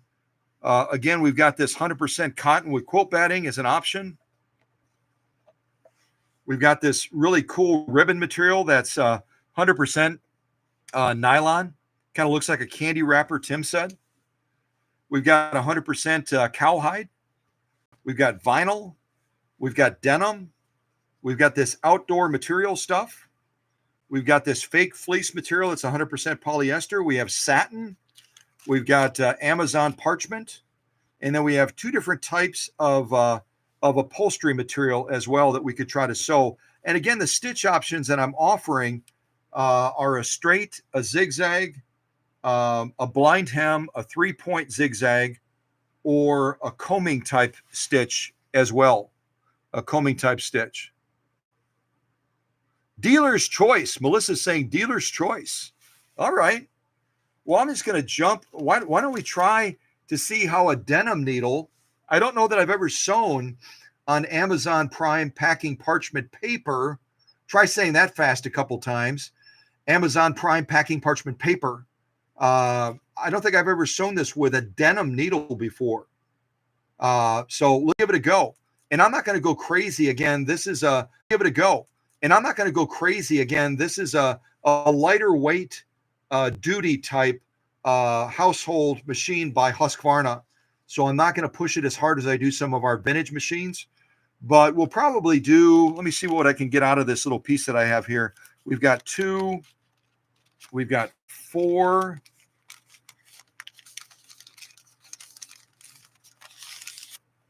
we've got 6,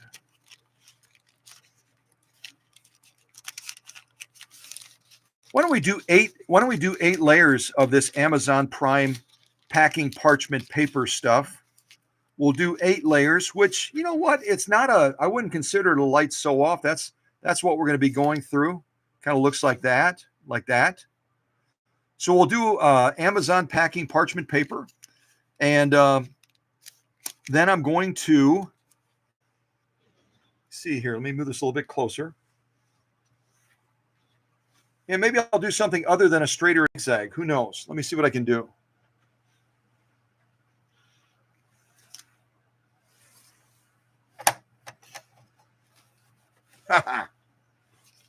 All right, let's see what we can do here. And this is a always on light, so I don't have the option of shutting this light off, unfortunately. So the light may be obscuring what you're seeing down at the needle just a little bit. Maybe I can turn the camera on the side somehow. Let me see what I can do. We'll give you like a sideways view. Let's see what this will do.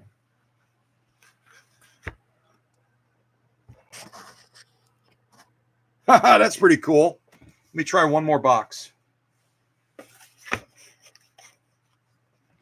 That's going to be too high, isn't it? Maybe too high.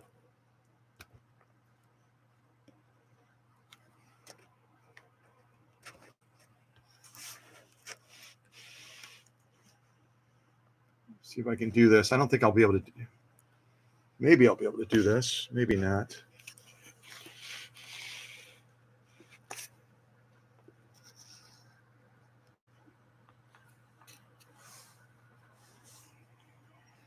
Maybe I'll hold the camera. Maybe that'll be easier. I was trying to use these to kind of lift it up a little bit, but it's probably not going to work. because we're getting just a little bit of a bleaching from that light. Maybe, yeah, over here it's pretty good. Over here it's a little bit clearer. Let's try it from this angle. There we go. So we've got 8 layers of Amazon Prime packing parchment paper. We're going to be sewing it with a denim needle. And I think I'm going to do what I would call kind of a 3-point zigzag. It's going to be this stitch right here. So I'm just going to click it one over, and we'll try laying this down. I'm going to lay it down fairly small. I'm setting the stitch length on the side over here on right around 2. So it's going to be a fairly tight pattern, I'm hoping. A fairly tight pattern on these 8 layers of Amazon Prime packing parchment paper. It's way too many. It's way too much alliteration this early in the morning. Okay. I also need to check my presser foot pressure. Presser foot pressure right now is on around 2, it looks like. I went the wrong way. Let's go back this way. I'm going to increase the presser foot pressure from 2 to right around 3 so that it's pressing a little bit harder on this paper. See if we can get some stitching down on this, and then we'll move into some of these other specialty type materials. Camera's trying really hard to focus on that, trying really, really hard. All right, and I might as well use these clips I just got at the Dollar Tree, at least to hold it together initially. Put these little clips on there. We'll launch into this, and then I'll pull those clips off. Matter of fact, I may move that one back just a little bit. All right, so eight layers of Amazon Prime packing parchment paper. Let's see what we get from this Husky 145. All right, here we go. Take that one off.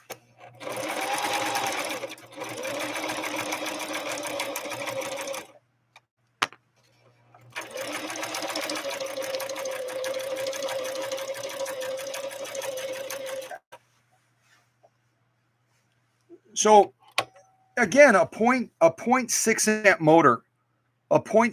motor, not really having any difficulty at all going through these 8 layers of Amazon Prime packing parchment paper. Did a really, really nice job. And also with our current upper tension setting and our bobbin case setting, we've got some really, really good looking stitching as far as tension balance. Some really, really good looking stitching as far as tension balance.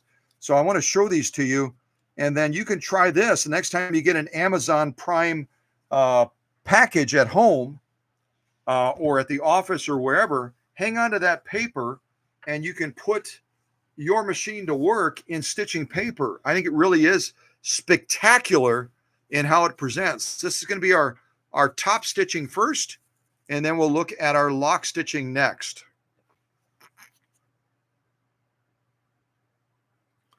It's our top stitching.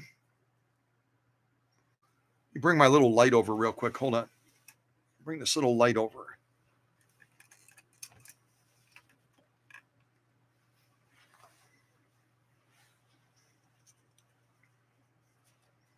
Just double checking. Yeah, this should be our top stitching right here. This is our top stitching. Should be able to tell. It'll have those little bursts through if I got it backwards. That's our lock stitching. That's the beauty of paper. You can tell right away which way it's facing, can't you? So this is our top stitching. Yeah, and all in all, it's really quite good. It's a little bit on the weak side, maybe a little bit on the weak side when it comes to that stitch definition. You can see it from the angle there. Some good looking stitching, but we could even make it a little bit more poppy by backing off that upper tension a little bit. But all in all, some good looking top stitching. We'll go across and kind of look at it. 8 layers of parchment, nothing close to what we've done on some of the vintage machine. I think we did 14 layers that one time. We did 14 layers of Amazon Prime packing parchment paper. But I would definitely back off that upper tension a little bit to give us a little bit more definition on this top stitch. But the machine sewed through it with no trouble whatsoever. No trouble whatsoever.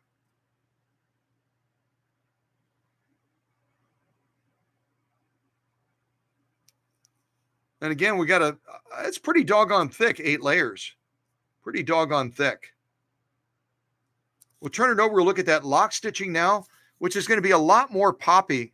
That upper tension was pulling pretty hard. You can see where it cuts through that paper and it gives us almost like a bullet hole.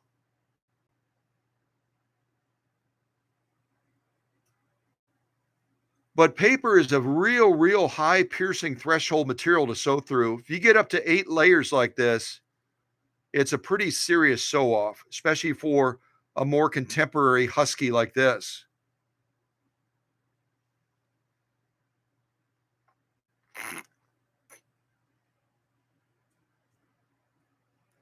Some really good looking stitching. We'll look at it like this as well if we can.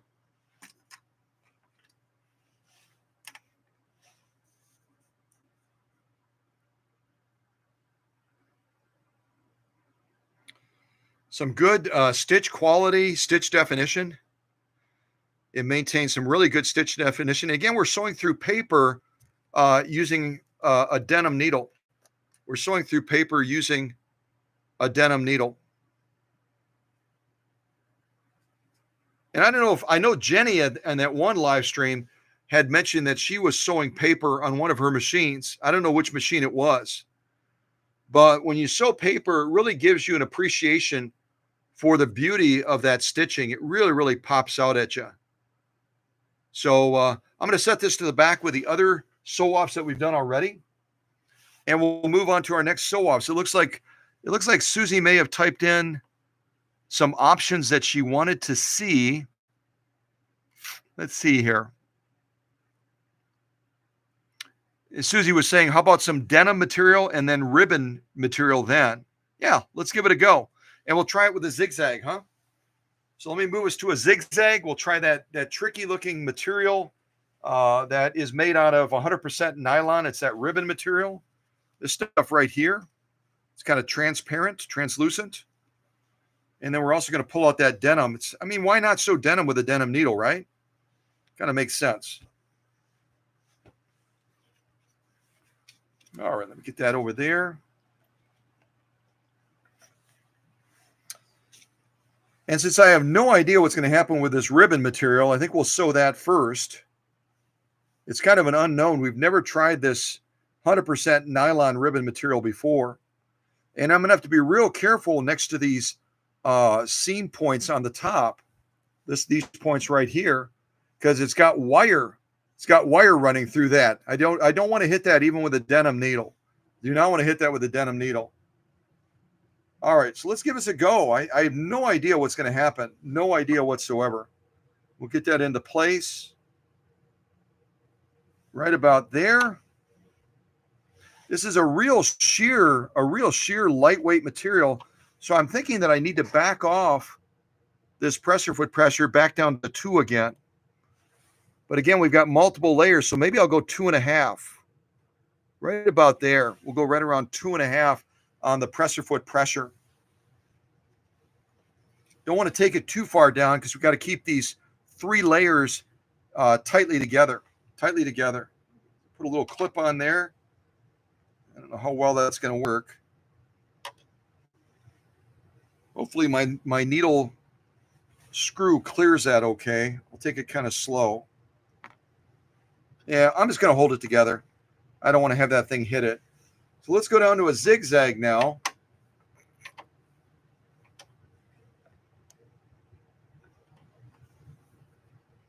And I'm not going to go with the widest zigzag. I'm going to go with the second widest zigzag, right about there. I'm going to adjust my stitch length a little bit longer to try to keep our zigzag symmetrical with that nice point on it. Go up to right around 2.5 to 3. All right, let's give this ribbon material a try. Again, I've never sewn it before. I didn't do any of this off camera. I have no idea what's going to happen. No idea. All right, here we go. A zigzag going down this real glittery 100% nylon ribbon material. And your guess is as good as mine as to what we're going to see, but we'll give it a try nonetheless. All right, here we go.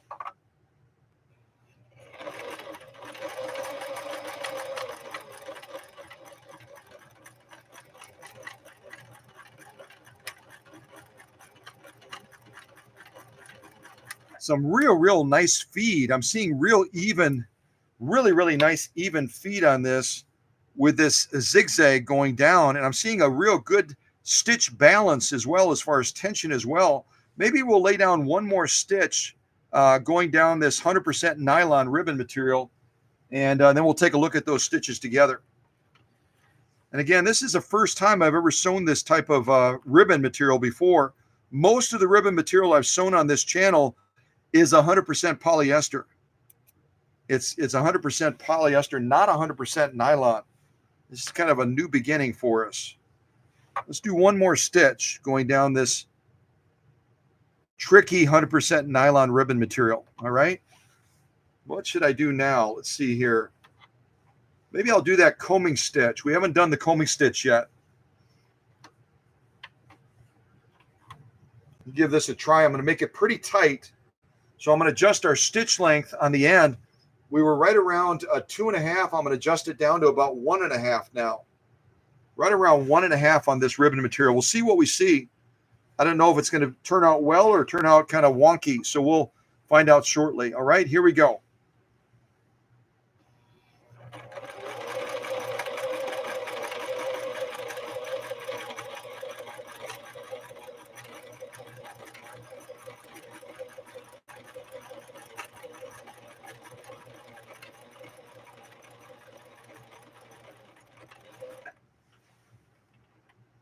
Yeah, I didn't make that nearly short enough. I should have made that much shorter. It almost looks like a blind hem because it's too wide. It's a little bit too wide, but we'll take a look at it nonetheless. With certain stitches, adjusting that stitch width is really critical. And I didn't do such a great job on it that time, but we should be able to get an idea of how the stitching looks anyway.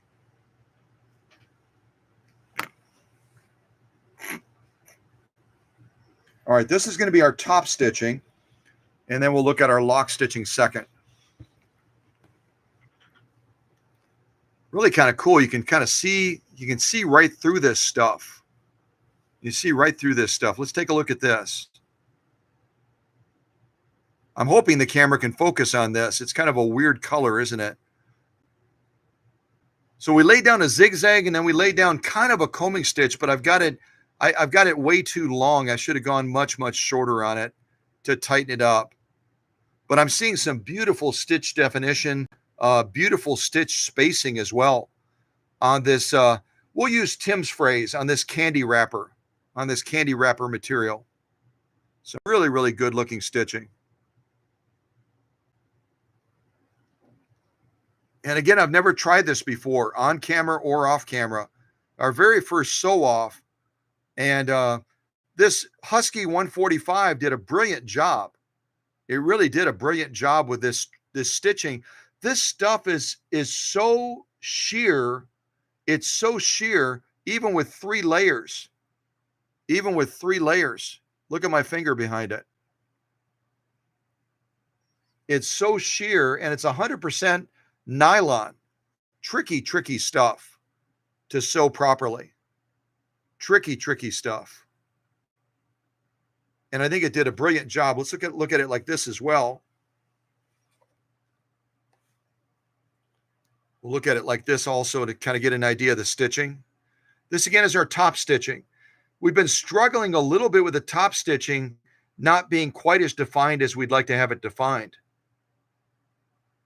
And again, if you want to pick up some of this 100% nylon material, that's a ribbon material, pick it up at your Dollar Tree. You can get a reel of this stuff 9 feet long, and it's $1.25. You can't hardly beat that. Really quite nice.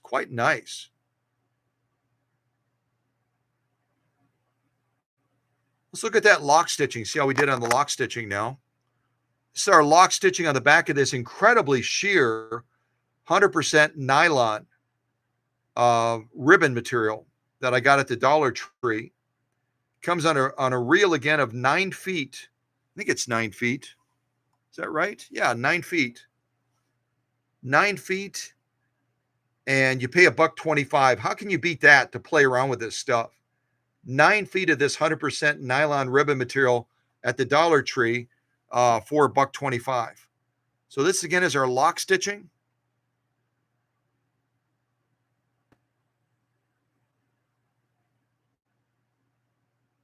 Yeah, really, really good looking stitch quality. Again, it would take a little bit more fine adjusting, to get that tension balance absolutely spot on. We're just kind of spitballing it because we've never sewn this stuff before. We've never done it. And still that upper tension is being a little bit dominant. It's being just a little bit dominant in relation to the top stitching, a little bit dominant.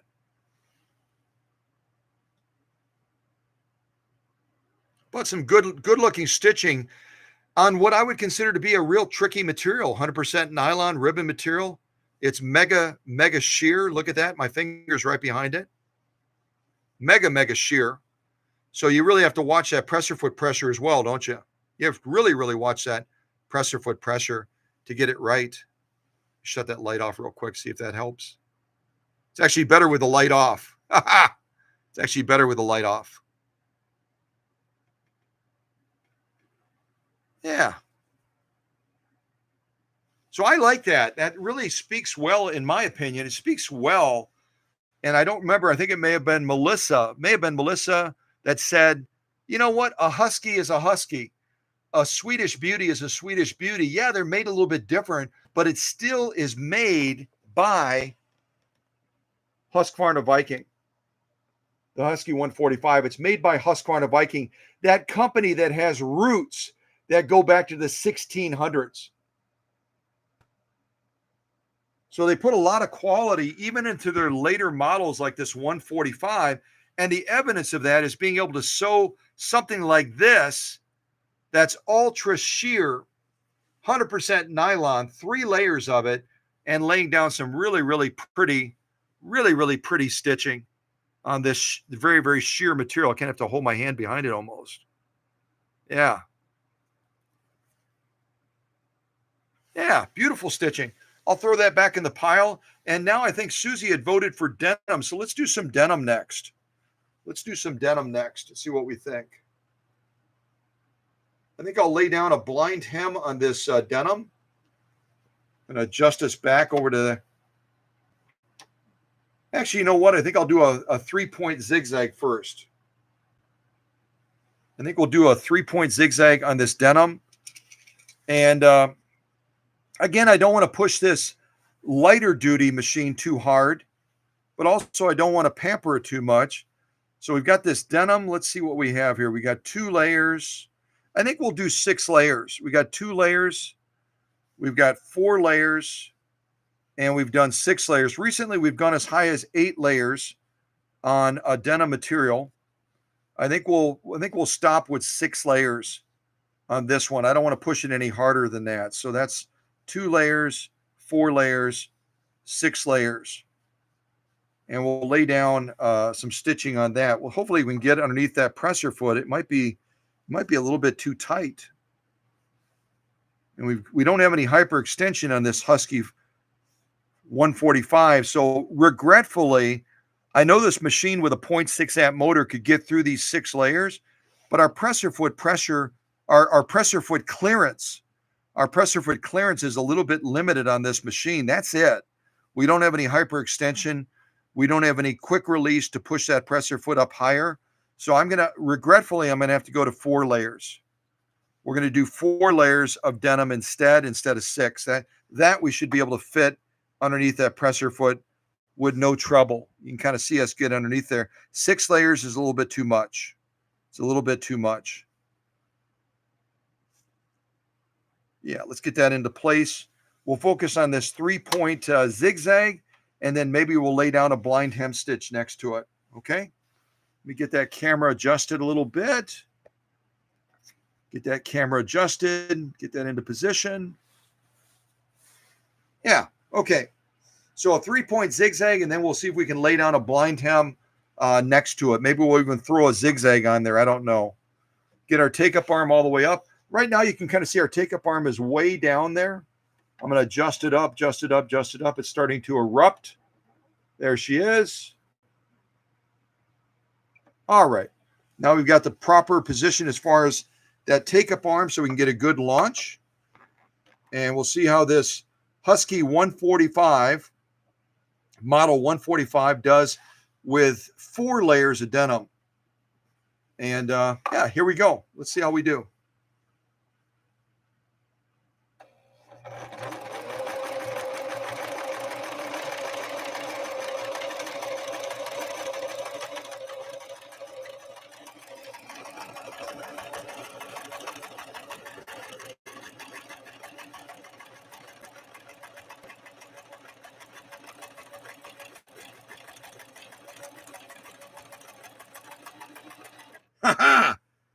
I was holding the material sort of and holding the camera with the other hand. I wanted to give you a better view of what was happening down at the needle, and I think it was well worth the effort.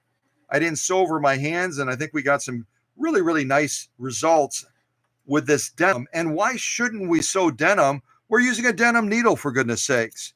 Again, if you joined us a little bit late, the needle that's in this Husky 145 that was made by Husqvarna is this needle right here. This denim needle, a size 90-14. Actually, I'm pointing on the wrong side.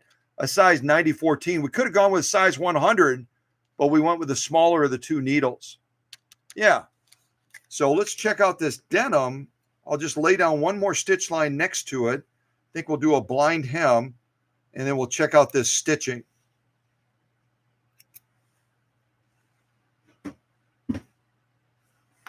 Let's lay down one more stitch line next to this one. Just check my needle height, get this into position.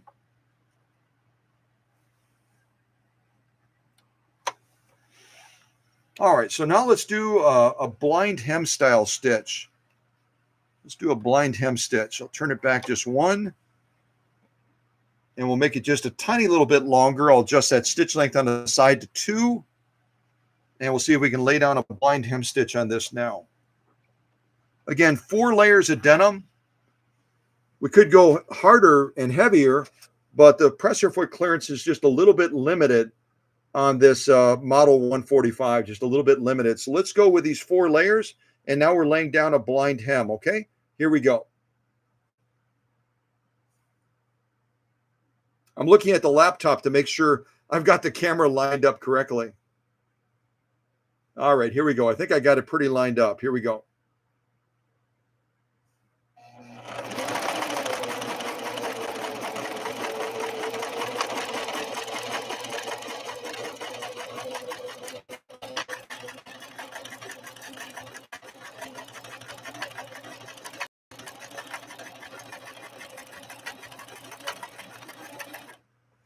All right, set that camera back down again.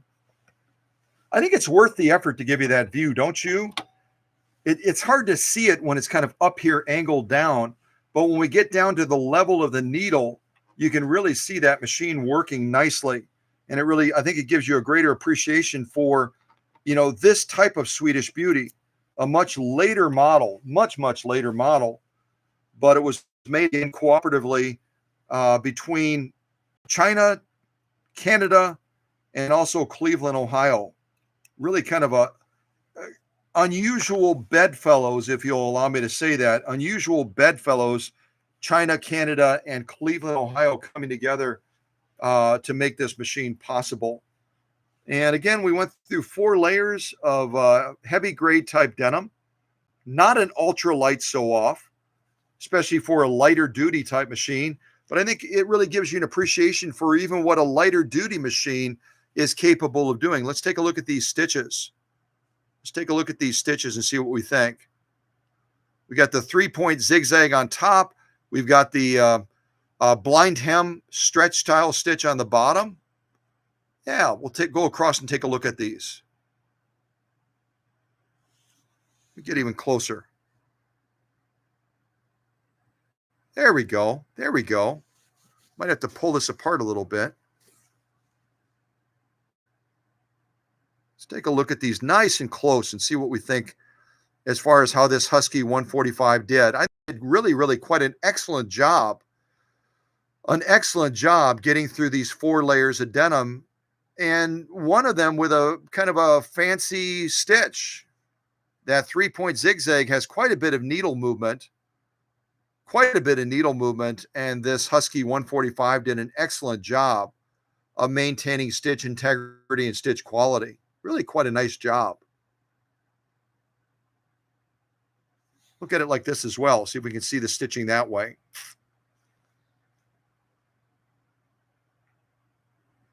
Yeah, very, very nice. Very, very nice stitching. 3-point zigzag blind hem stitch. And I'll just say, for a lightweight or a light duty Swedish Beauty, much more contemporary model, much more contemporary.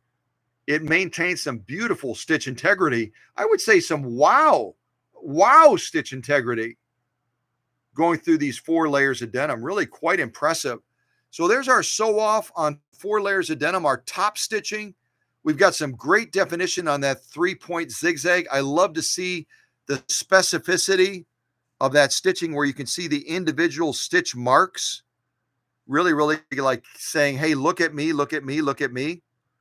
We'll turn it over and look at that lock stitching. First of all, I'm going to show you from the side what 4 layers of heavy grade denim looks like. It's not a light sew off, and we're sewing with a light duty Swedish Beauty. And it did a brilliant job of this. Let's turn over and look at that lock stitching. Some beautiful lock stitching as well. 3-point zigzag blind hem stitch. I don't know if I'm able to pull that back anymore. It really is kind of embedded. It's kind of embedded in that heavy grade denim. But some beautiful lock stitching as well on this heavy grade denim. 4 layers of it. 4 layers of this heavy grade denim with that 3-point zigzag and also that stretch blind hem stitch. Some beautiful stitching. Really popping out and saying, look at me, look at me, look at me. Gorgeous stitching. And again, this is a light duty sewing machine, a light duty Swedish Beauty. We're kind of pushing the limits a little bit here, but this machine is really stepping up to the occasion and saying, I got this, I can do this. So 4 layers of denim, that's what it looks like. Beautiful stitching.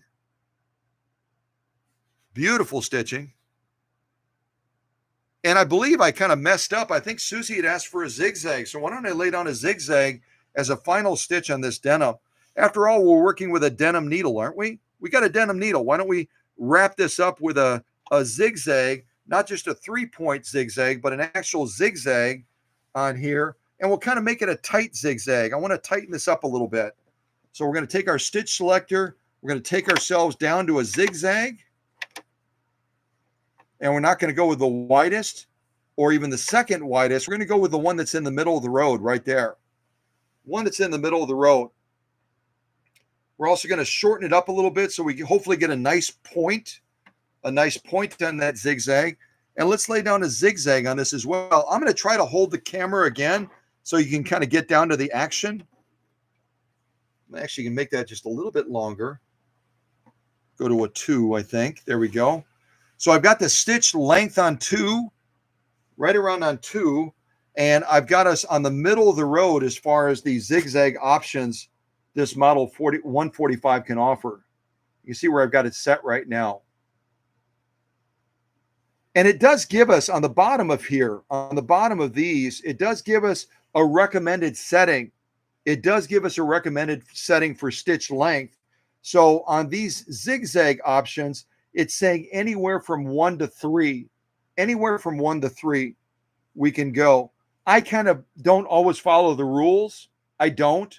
I don't follow the rules. So we're going with a 2. In this case, we are kind of falling within line of what they recommend. And the straight stitching, again, they're saying from 2 to 4, 1 to 3. If you do buttonholes, which I don't, they're giving us a range on buttonholes as well. They're giving us a range on blind hem and on 3-point zigzag and on the combing stitch as well. They're giving us a recommended range. Whether we follow it is kind of up to us. But right now we're going to lay down this zigzag and hopefully I set the parameters within the proper range. You can kind of look down that stitching right now You can kind of look down that stitching and get an idea of what we've done so far. 3-point zigzag blind hem, and now we're laying down a traditional zigzag. So let's see what this looks like. All right, here we go.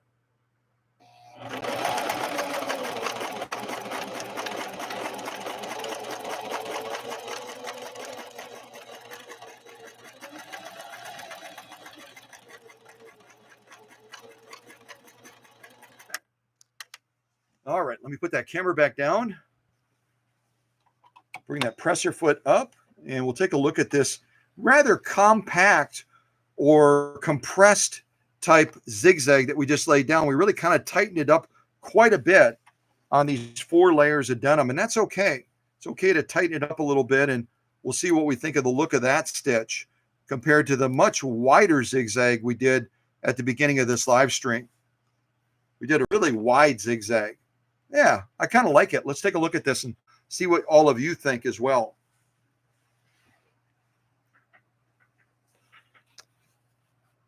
So we started out with that 3-point zigzag near the top. We did the blind hem, and now we're laying down a very, very compressed or compact zigzag once the camera says, I'm ready now. I'm ready. Let me get in there, see if that works better for the camera. There we go. Starting to focus in a little bit now. I'll get my fingers in there as well, see if we can kind of pull this back a little bit. So we've got that 3-point zigzag on top. We've got that blind hem, kind of stretch blind in the middle. And then we just laid down this more compressed zigzag on the bottom that Susie wanted to see on this denim, these 4 layers of denim. And I'm looking at that zigzag on the bottom. I think it's absolutely page 34 plus. It's spectacular. The spacing, the formation, the alignment of the stitches, the display, the presentation of the stitching is just absolutely spot on. Absolutely spot on. Go all the way across and look at these. Some beautiful, beautiful stitching by this light duty Model 145 that was a cooperative effort between Canada, China, and Cleveland, Ohio. What an interesting combination of efforts to put this machine together. What an interesting combination. And we've got some really, really good looking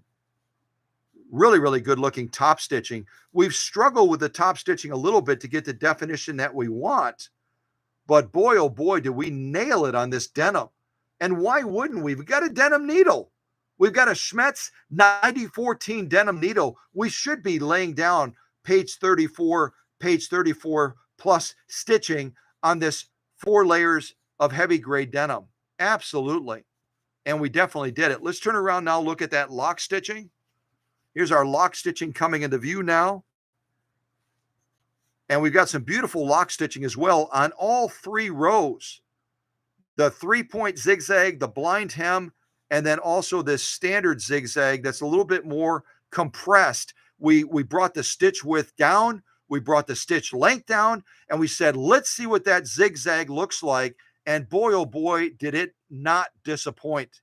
It did not disappoint at all. Some beautiful, beautiful stitching all the way across these 3 columns now as I'm holding it, with the zigzag, the blind hem, and the 3-point zigzag all the way to the other side. Really, really lovely, lovely stitching. So does a needle make a difference? If you're sewing denim, should you be using a denim needle? You know, based on what I'm seeing, I would say yes. I would say, yeah, use a denim needle if you're sewing denim. Can you get away with a universal? Yeah, you can. But I think that denim's going to do even better, especially if you've got a machine where you're going to be pushing these boundaries even further. What if you're sewing 6 layers of denim or 8 layers of denim or 10 layers of denim? You want to have that heavy reinforced shank that's a part of a jean needle to be able to handle that load, that piercing threshold, right? Yeah, and boy, oh boy, we only did 4 layers because we've got a light duty Swedish Beauty that we're sewing on right now. But boy, did she do a brilliant job of laying down all of these stitches, top and bottom. Absolutely spectacular. Absolutely spectacular. So, you know what? It's a light duty, much, much more contemporary Swedish beauty, but she is really stepping up to the game. She knows that she has those kingly roots. Again, if you joined us a little bit late, Husqvarna arguably is the oldest company with sewing roots in history. It's got roots going all the way back to 1620, when the king of Sweden, Gustavus II Adolphus, decreed a drilling and grinding plant that eventually, after they got tired of making musket barrels, they started making sewing machines in the 1800s, around 1872.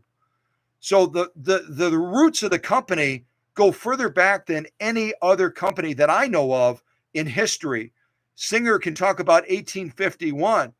Other companies can also talk about the 1800s. But the Husqvarna sewing machine company, its roots at least go all the way back to the 1600s. No one else can say that I know of. No one else can reach back quite that far. That incandescent bulb is getting kind of warm. I can actually touch that and it's going like, whoa, that's kind of warm. Whoa, whoa, whoa. So yeah, Swedish beauty, they change over the years. They change over the years. They do. They do. Oh, there's Jenny. Hi, Jenny. There's Jenny, our ambassador to needles. So I haven't been looking at the live chat. Hopefully someone added a little bit more details about the anatomy of a Schmetz denim needle. Hopefully someone added that, because it's always good to understand the anatomy of needles and how it's going to interact with our needle choice, with our thread choice, and also with the materials we're sewing. But a denim needle, boy, oh boy, is it performing well so far. Quite well. All right, we're at 2 hours and 30 minutes. We're at 2 hours and 30 minutes in this live stream. So I want to start moving towards the finish line. I want to get closer to the finish line. I'm going to rest my voice for just a few seconds. And then we're going to jump into some more sew-offs. And again, I'll show you the options we have, and then you can decide what you would like to do as far as material and stitch options that I'm offering. Okay? Let's see, do I have any more music to play? Maybe. Nope, I hit the wrong one. I was going for voice recorder and I hit voicemail. What's up with that? All right, here we go. A little bit more ragtime style music. At least I hope it's ragtime. We'll see. Ragtime music that goes all the way back to the 1800s. 1800s. Crazy.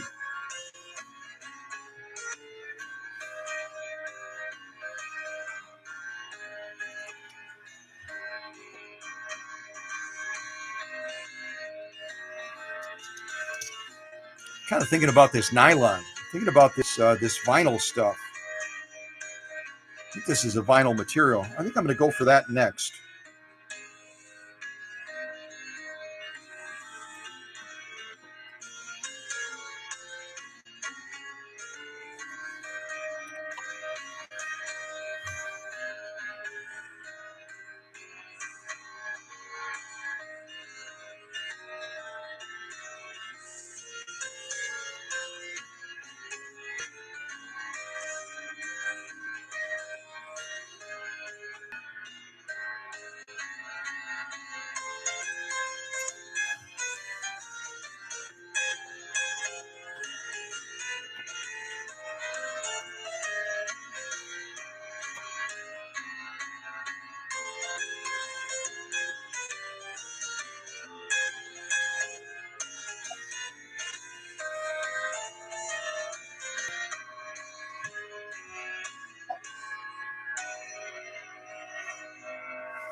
What great music. I am loving this ragtime music. We'll probably play more of this over some of the next live streams in that. I just think it's fabulous music.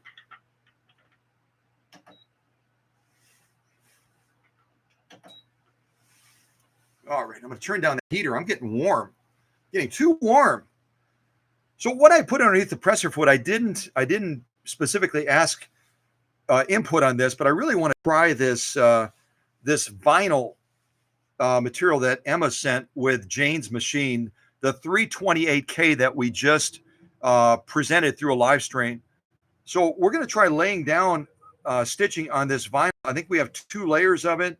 It's got kind of an interesting web work type background. It almost looks like a Kevlar style material. You kind of look at it up close.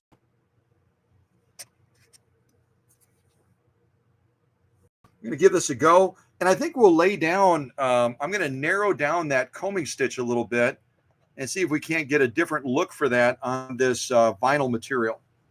I'll do my best anyway.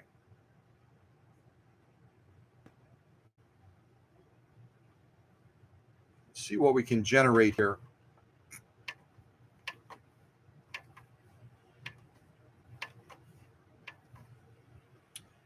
All right, I'm going to try this particular stitch pattern.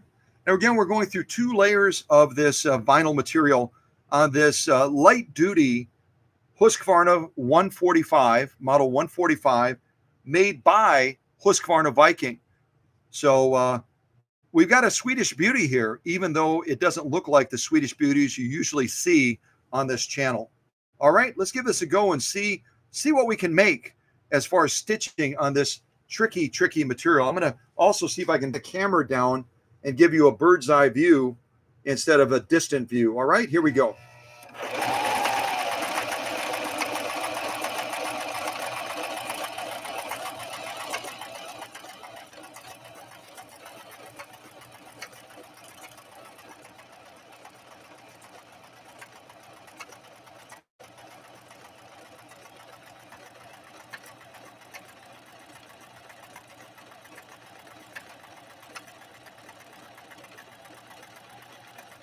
All right, I'm going to stop right there.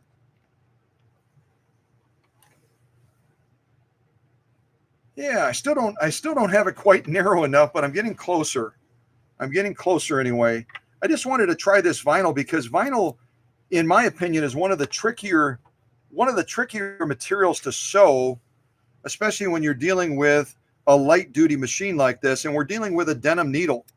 Denim is not necessarily going to be incredibly happy to be stitching on material like this, but we're going to make it do it anyway because it's a Schmetz needle and we've got a great deal of confidence in a Schmetz needle like this. Let's take a look at these stitching. This stitching, I should say. Camera's thinking about it. It's thinking about focusing. There we go. So again, we got a vinyl material here. We've got about 2 layers. We got 2 layers that we've gone across. Let's go across and look at these stitches. See what we think of the stitches going across here.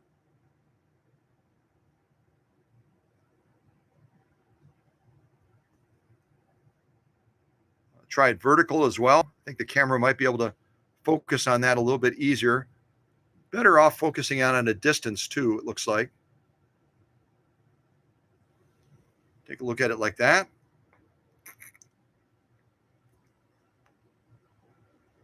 Yeah, some really good formation with this denim needle going through this vinyl. Some really good formation with this denim needle working through this tricky vinyl material that Emma sent with Jane's 328K that we just did a live stream on this just a short time ago on Saturday. I guess it would have been Saturday evening, didn't we? Saturday evening, we had kind of an odd time to present. Let's turn it over and look at that lock stitching.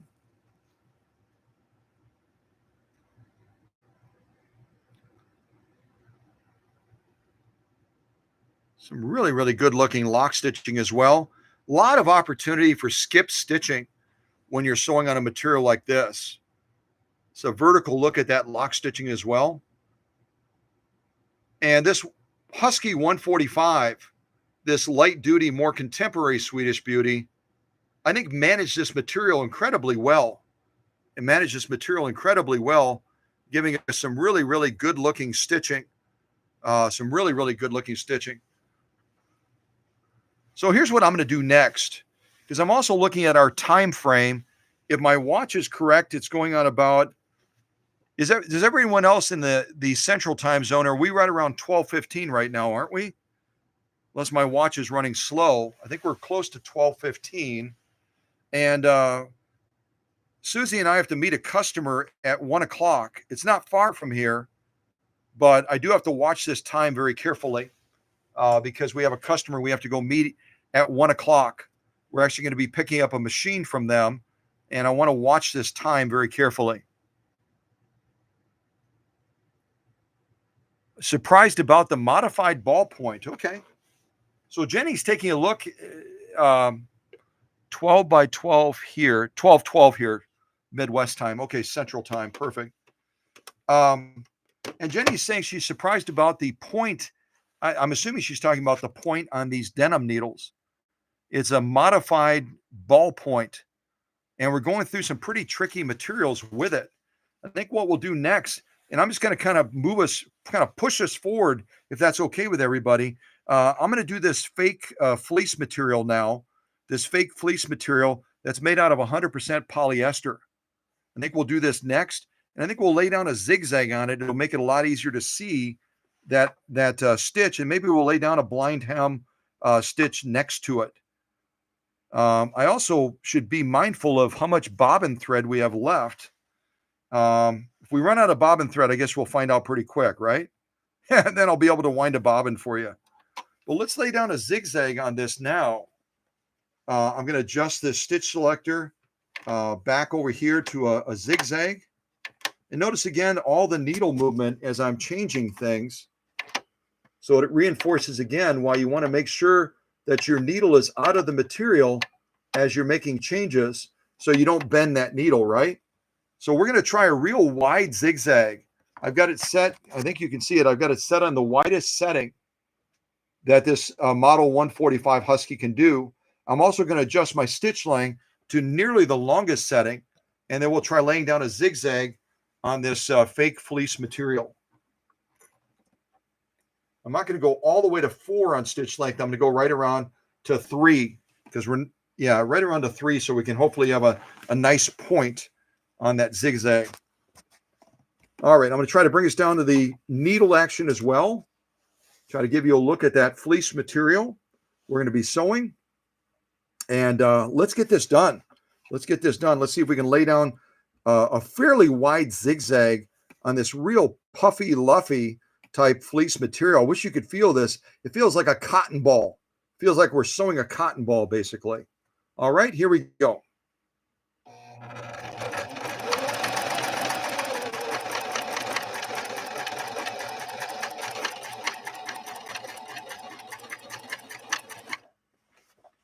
All right, I think I almost made it to the end, pretty close. And fleece material can be a little bit tricky to sew because, I mean, it's just so pliable. It's so fluffy. It's like sewing a cloud, basically. And I think we did a really good job on it with this 145 Husky. Let's take a look at it and see what you all think. Let's see what you all think. And I'm very grateful for everybody taking time out of a busy Tuesday. A lot of people are working. Some people are at work right now, and they're still, as they're able to, they're joining us to celebrate this light-duty, contemporary Swedish-type beauty machine. Okay, great. And Jenny did give us a really good description of the needle that we're working with here, this Schmetz denim needle. Make sure you look at that description.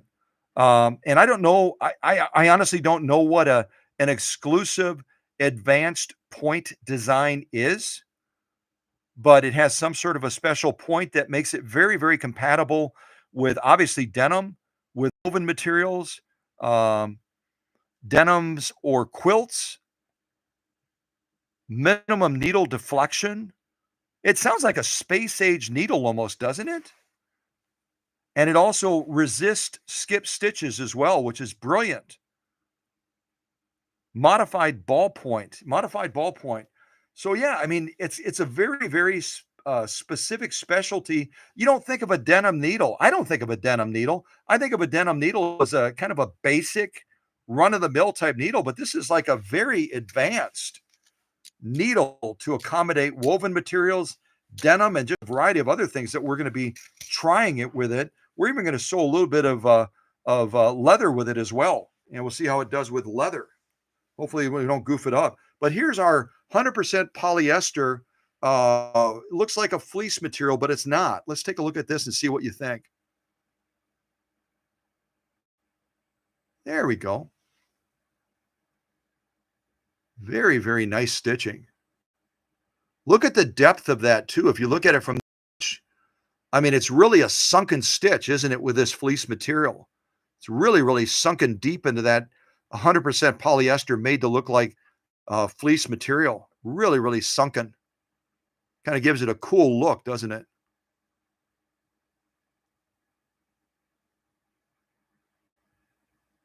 Really, really. I love the look of this. It's just a basic zigzag, but I love the look of it on this made to look like fleece material. Let me go like this as well. Whoops.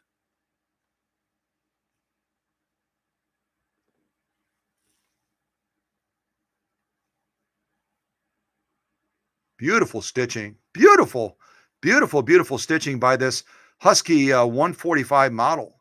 Beautiful stitching. And again, we're using this denim needle to go through this polyester, 100% polyester fleece material. And look at the definition of that stitch.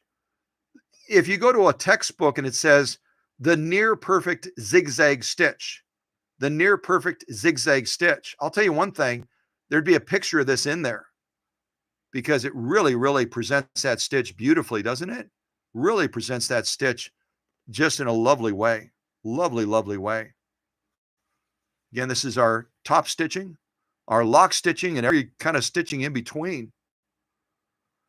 And to give you an idea of the density of 2 layers of this stuff, there we go. Look at that. It's fluffy. I mean, it's like a cotton ball, but imagine all that can go wrong. Imagine all that can go wrong as that denim needle is sweeping through this stuff, trying to define that stitch top and bottom. I mean, that's a pretty thick process for that needle to accommodate and for that thread to accommodate as well. And yet we laid down stitching that's absolutely brag-worthy. Beautiful stitching top, bottom, everything in between. So if you're at the Dollar Tree and they have any of this fleece material left, it was in the form of a scarf. And we're still in winter, right? It's still winter. So they probably have this stuff available. You can pick up one of those fake fleece scarves and just play around with sewing with it. You can try a denim needle. Maybe there's other needles as well that Jenny, our ambassador to needles, would suggest that we try on a polyester material like this. It's made to look like fleece. Denim seems to work pretty well, that denim needle, but there might be other needles that Jenny might recommend as well. So we possibly give them a try, right? Why not? So far, this denim needle that we have in the machine, we've sewn all of this. Most of this was done on the live stream. We've sewn this fake fleece. We've sewn this vinyl. We've gone through all these layers of denim. We sewed through this 100% nylon ribbon type material. We went through this Amazon packing parchment paper. We sewed on this 100% cotton with this stiffener. Off camera, I also sewed on this genuine cowhide as well, and additional sewing as well on 100% cotton. So already we've really put this light duty machine I think we've really put it under a heavy load. We really put it to the test. And now for the first time, I've never sewn this before. Emma sent this with that 328K that belongs to Jane. We're going to sew this outdoor material as well. I have no idea what it's made out of, but it's just kind of a cool outdoor material. We'll give this a try as well and see what you all think of this. And I'm going to go to even a wider zigzag on this, see if we can pull that off. I'm going to go to a full wide zigzag, and maybe we'll lay down something else next to it as well. Otherwise, I'll leave the rest of this material for Sherry to give it a go once Shelly, who gave me this machine to prepare for Sherry, once it gets into her hands, she'll maybe be able to try something else as well. All right, so let's do this outdoor material. Don't know anything about it. It's probably got some nylon or vinyl in it, and we'll give this a go. Give you kind of a bird's eye view of a wide zigzag going down this stuff. Yeah, here we go.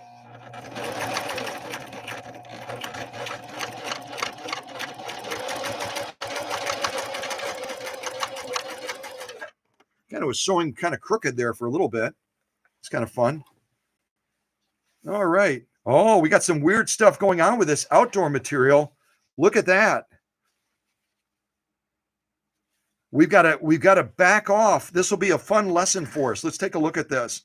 I've never sewn this outdoor material that Emma sent with Jane's 328K, but it obviously is having some issues, and I'll show you what that looks like. Hopefully we can correct them. Maybe we can correct them. Maybe.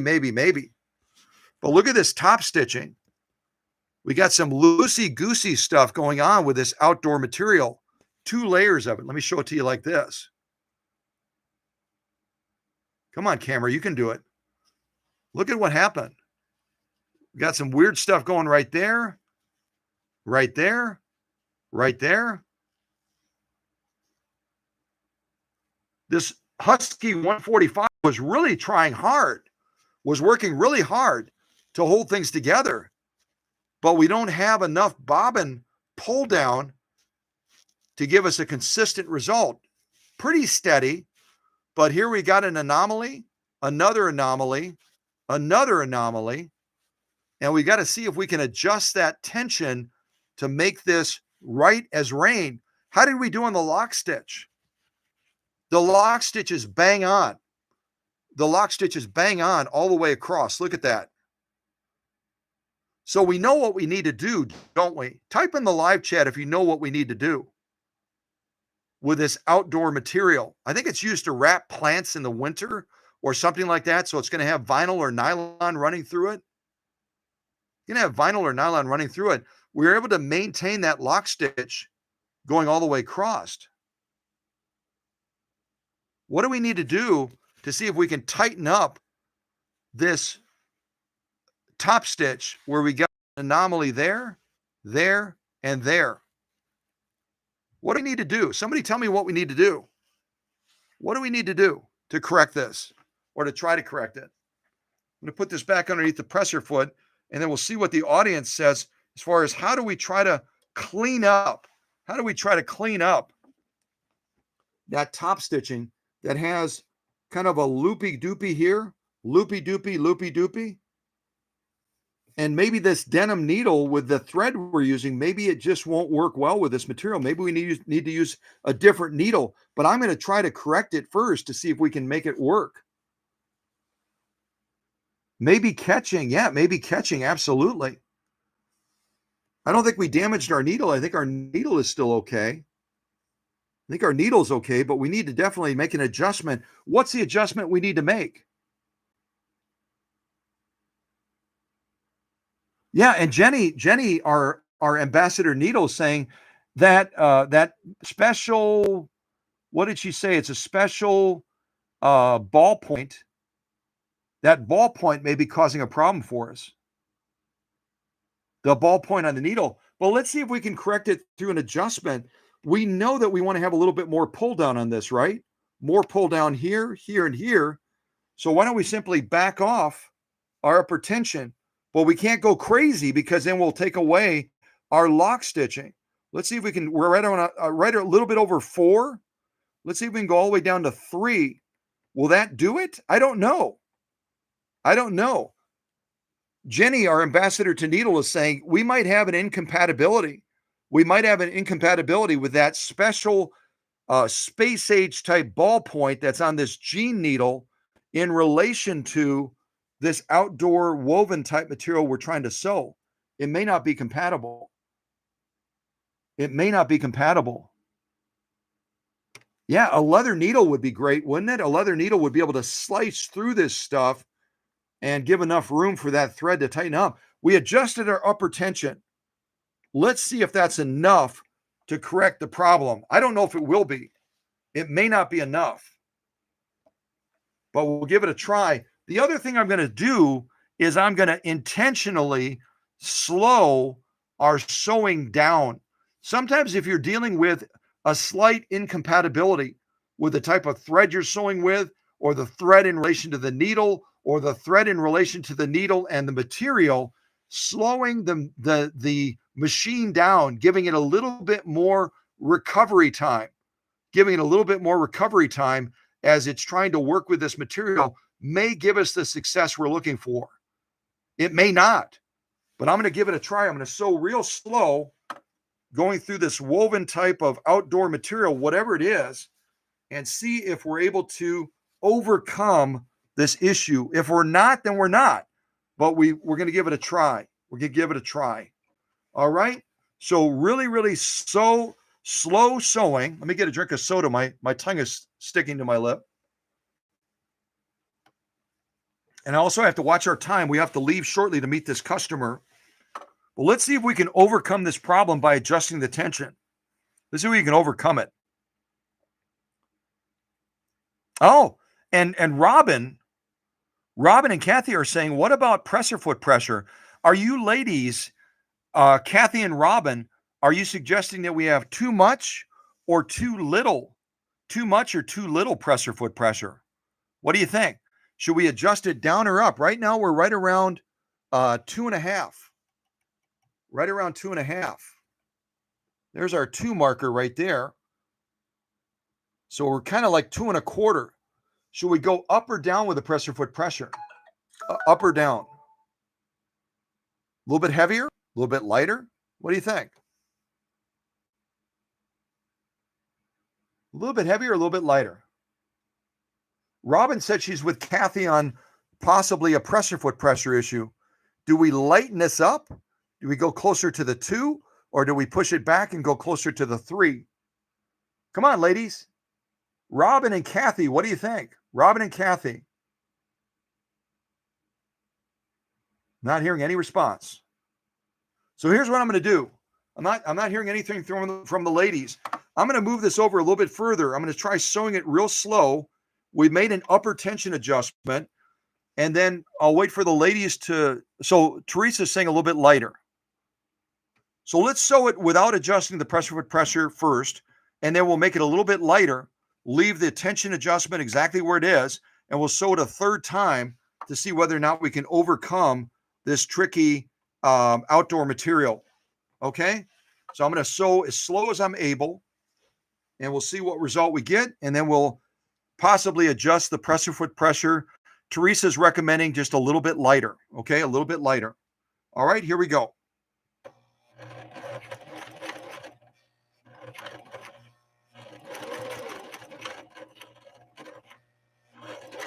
Trying to go too slow, apparently. I'm trying to go too slow.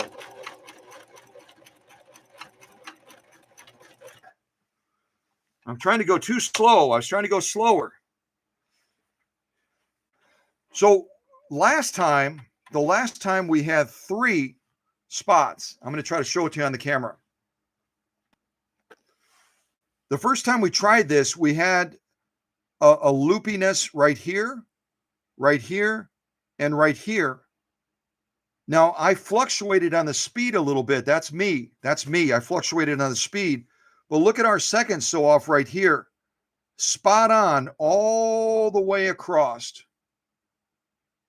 Spot on all the way across with one loopy doopy right there.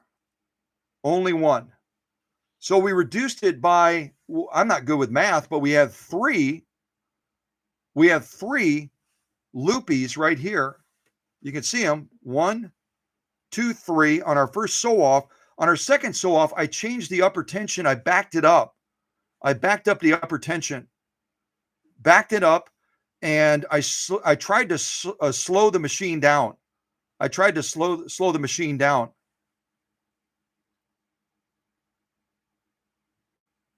Oh yeah, good point. Really good point. Maybe our thread slipped out of position, right? Why don't we look at the bobbin case as well? Remember, that's come up twice in recent live streams, where on these large class 15 bobbins, that thread can work its way loose. Let's check that bobbin real quick. But even adjusting the tension, look at the impact we brought between these 2 rows. Here we had 3 loopy doopies. Here we had almost a perfect stitch line until right here, where I ended up kind of fluctuating the speed up a little bit, and that hook timing didn't have as much of a delay. But we brought a significant improvement. So let's first of all check that bobbin case. Let's check that bobbin case and see if maybe we slipped out of position again. These class 15 models are notorious for that. They're notorious for slipping out of position. Let me move that out of the way. We'll set that right there. Pull this out. And you know what? Susie's hunch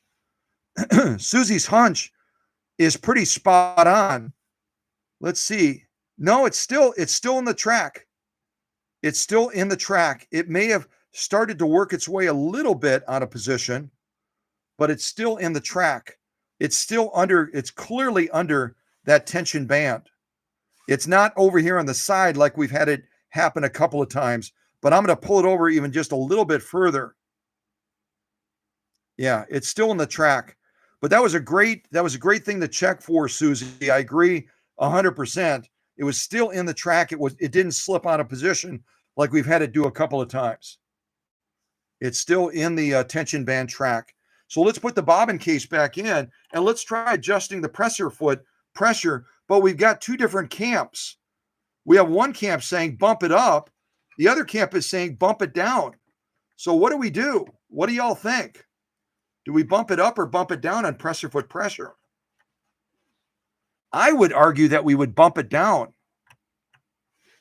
And we would bump it down because it's holding that material up from moving in conjunction with that hook, isn't it? It's kind of delaying it. I would think we would want to reduce it a little bit, right? We would want to reduce it maybe just a little bit.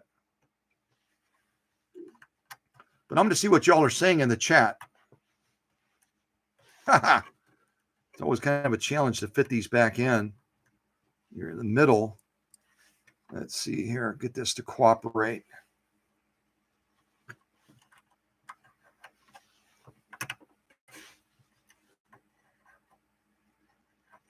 All right, let me check that bobbin. That bobbin might be catching a little bit.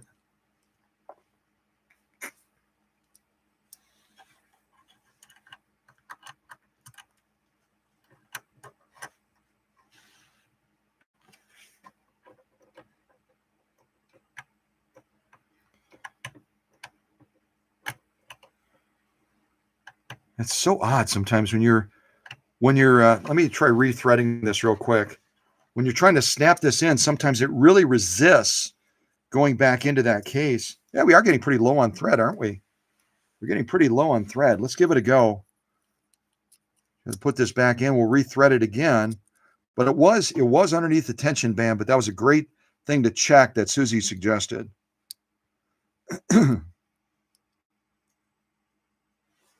All right, let's give this a try one more time. I'm having a little bit of trouble snapping it into place.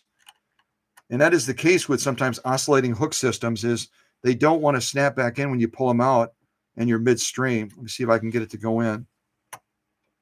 Yeah, it's trying to pop out. Ha ha!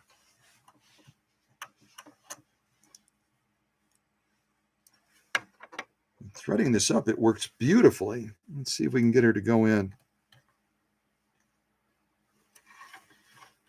Let me take that hook out real quick. This is actually a good lesson for learning too, is we'll take out that hook real quick and just check that hook assembly.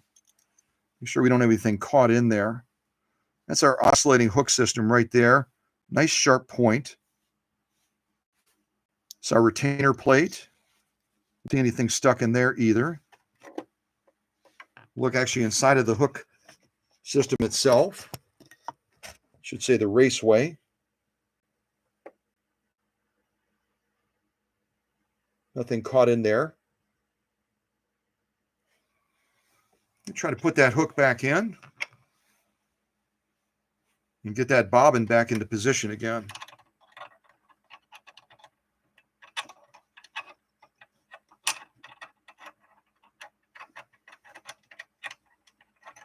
Well, we definitely made progress just with adjusting the tension factor. And you know what? I'm going to follow someone else's advice. I don't recall who suggested it, but while we have this taken apart, before I pop this bobbin back in, I'm also going to try adjusting our tension up on the bobbin case just a little bit as well. Someone had suggested that, and I think that's a great idea. So we just snapped all that back together again. Now we're going to make just a real small adjustment on our bobbin case. We'll adjust it up just slightly.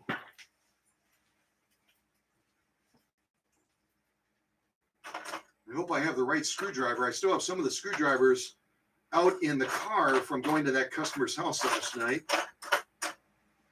Should be able to adjust it with this one. It's a little bit smaller than I'd like, but we'll see if we can adjust it. Time check, Scott. Oh, yeah, it is getting late. It's getting late. I don't want to be late for this customer either. We're going to try adjusting this up just slightly.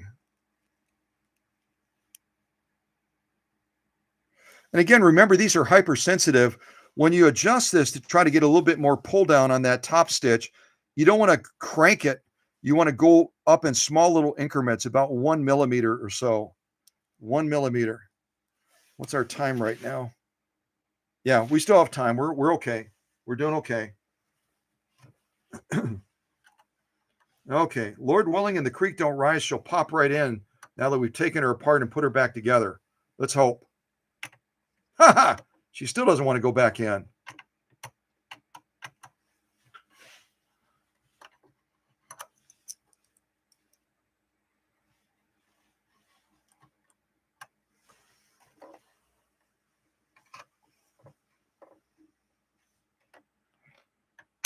There we go. There we go. She was going to give us a hard time. She gave us a hard time as it was. And that's the thing with some of these oscillating hooks. You have to get that finger to slide in there just perfectly. Okay, so what is the consensus? We're going to try this just one more time on this outdoor material. We made a huge improvement with adjusting the upper tension down. But we still had one little loopy thing right here. You can see it right there on the edge. This was our first row. We had a loop, loop, and loop. I adjusted the upper tension down, and now we just also turned the bobbin case up slightly. So maybe before we try changing presser foot pressure, we should try stitching it one more time and see whether or not we can get a great result. I'll try doing it real close, and then we'll still have room over here for adjusting the presser foot pressure. Let's see what happens.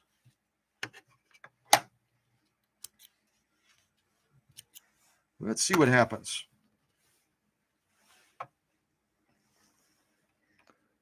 We'll try making subtle adjustments, and then we'll fall under that presser foot pressure if we have to.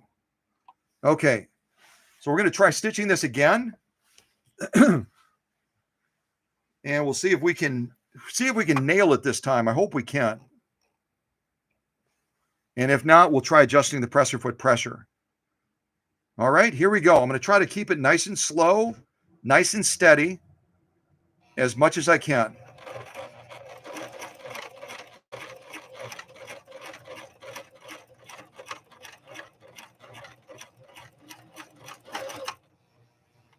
Such a sensitive electronic foot controller.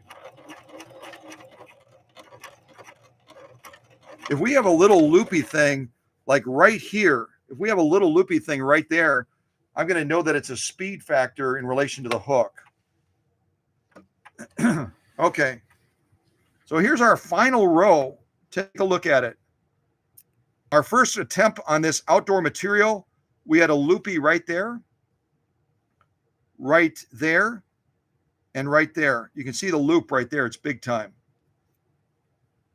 We tried our second one by adjusting the upper tension, and we also sewed much slower, and we only had one loopiness right over here, right there.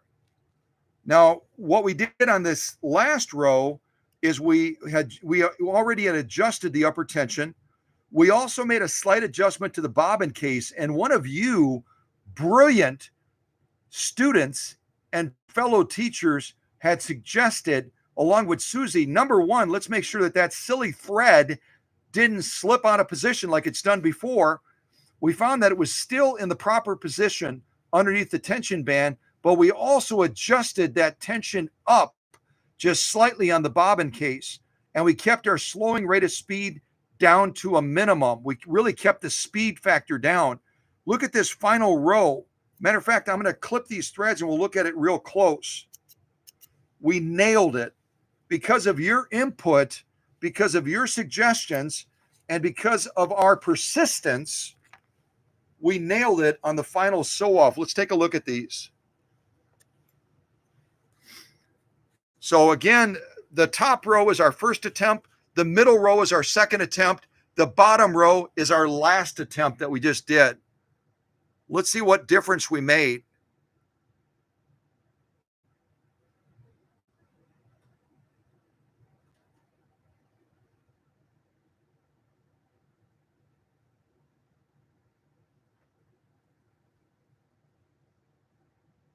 Absolutely as it should be. Don't you agree?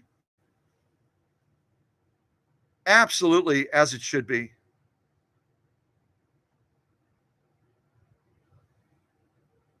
Look at the progress that we made. And it's because of all of us coming together. It's because all of us looking at it and analyzing it and saying, this is what we need to do. This is what we need to do. We don't want any more of this stuff. We don't want that loopy doopy stuff going on. We had 3 of them, then we had 1 of them, and now look at, we have none of them. So we did not have to, in this instance, it was a brilliant suggestion, but in this instance, we did not have to adjust. We did not have to adjust the pressure foot pressure. We did not have to adjust the pressure foot pressure, but in some other instances, that would be exactly what we would have to do.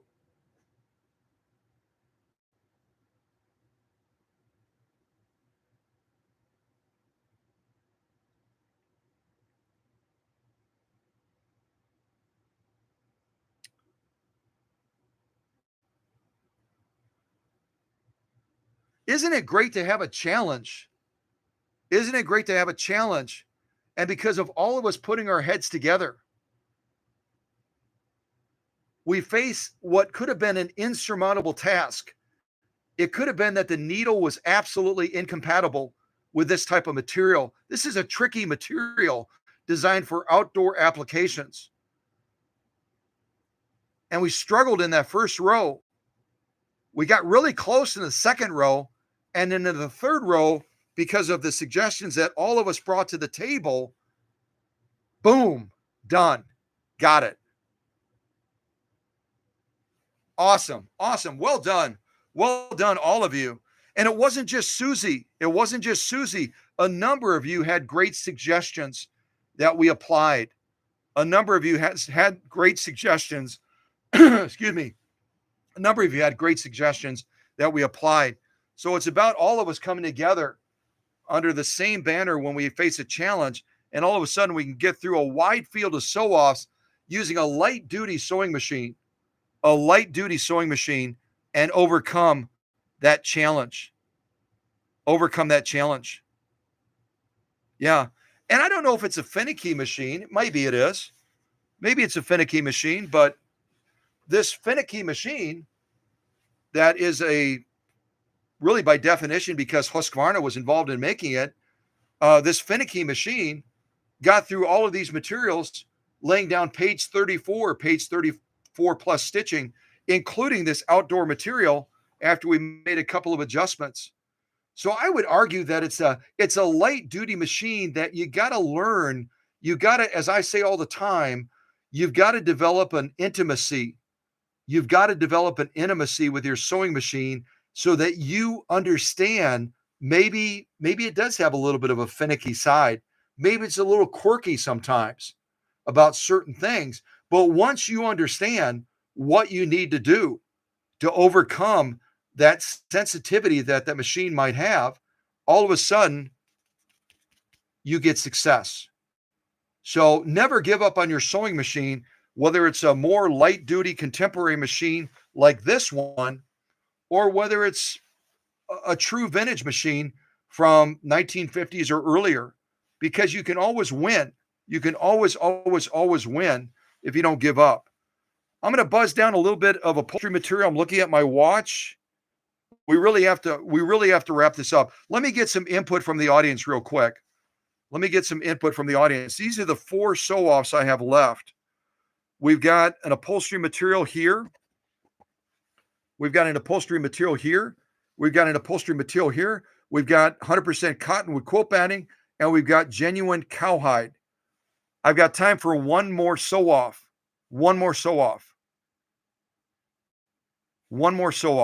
Oh, okay. Thank you for clarifying, Teresa. I misunderstood. Teresa was not saying it's a quirky machine. It's a quirky material. I agree. This is a quirky material. You got to get it just right to have the level of success that we did. You got to get it just right. And we accomplished it because of all the input that all of you brought to the table. So what do we do as a final sew-off? And then I got to wrap this up. We got to get over and meet that customer. We've got 2 different types of upholstery. One here. We've got genuine cowhide. We've got 100% cotton with quilt batting. Quickly type in the live chat. Otherwise, I'm going to make a command decision. Type in the live chat, what should we try as a final wrap-up for this Husky Model 145? And then we'll consider the deal done.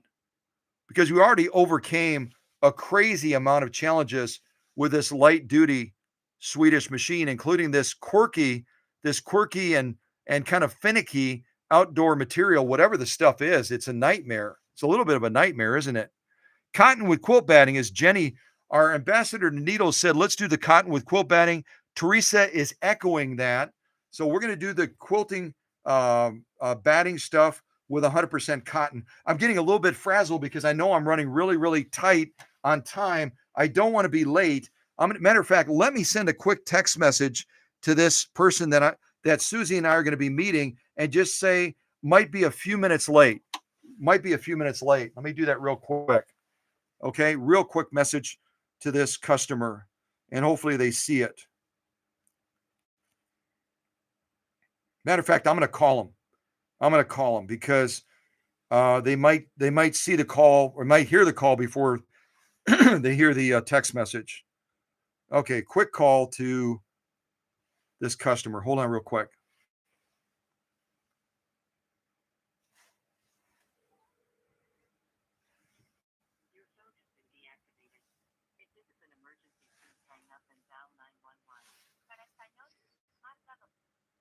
Okay, I can't get through.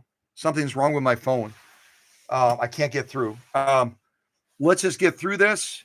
I made a number of adjustments on the machine, so I'm going to adjust this back a little bit. I'm going to give us a little bit more upper tension. We're down to just below 3. I'm going to go up to about 3.5. Go to 3.5. Not too far. Right about there. Let's try this quilt batting. I'm going to lay down 2 stitches on it. I'm going to lay down a blind hem, and then I'm also going to lay down a 3-point zigzag on this quilt, 100% cotton with quilt batting. Okay, what do we have? We've got to adjust this. We'll do a blind hem, and then we'll lay down a 3-point zigzag next to it, okay? All right, let's see if we can get through this. Again, we're sewing cotton and all the other materials we're sewing with this denim needle. All right, here we go.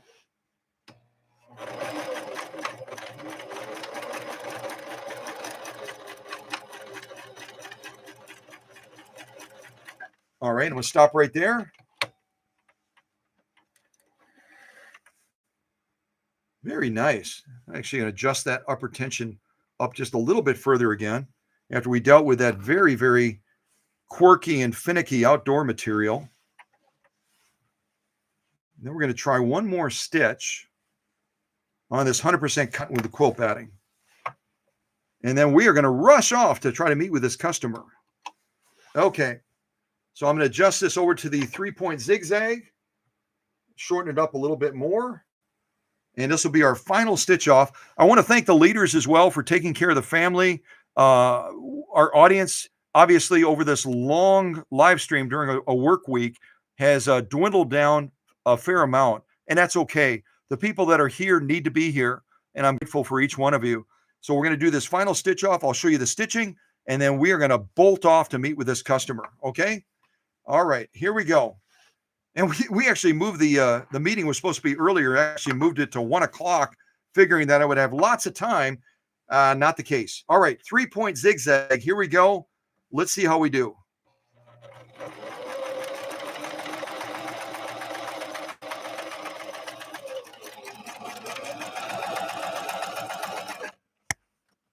All right. Let's check these stitches out, and then I am going to run.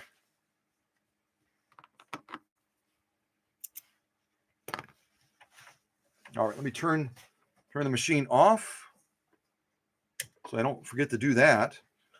So final stitch off, quilt batting, 100% cotton. And I think we got some lovely stitching. This is our top stitching. Remember, we bumped up that bobbin case to accommodate that weird material that Emma sent from Florida.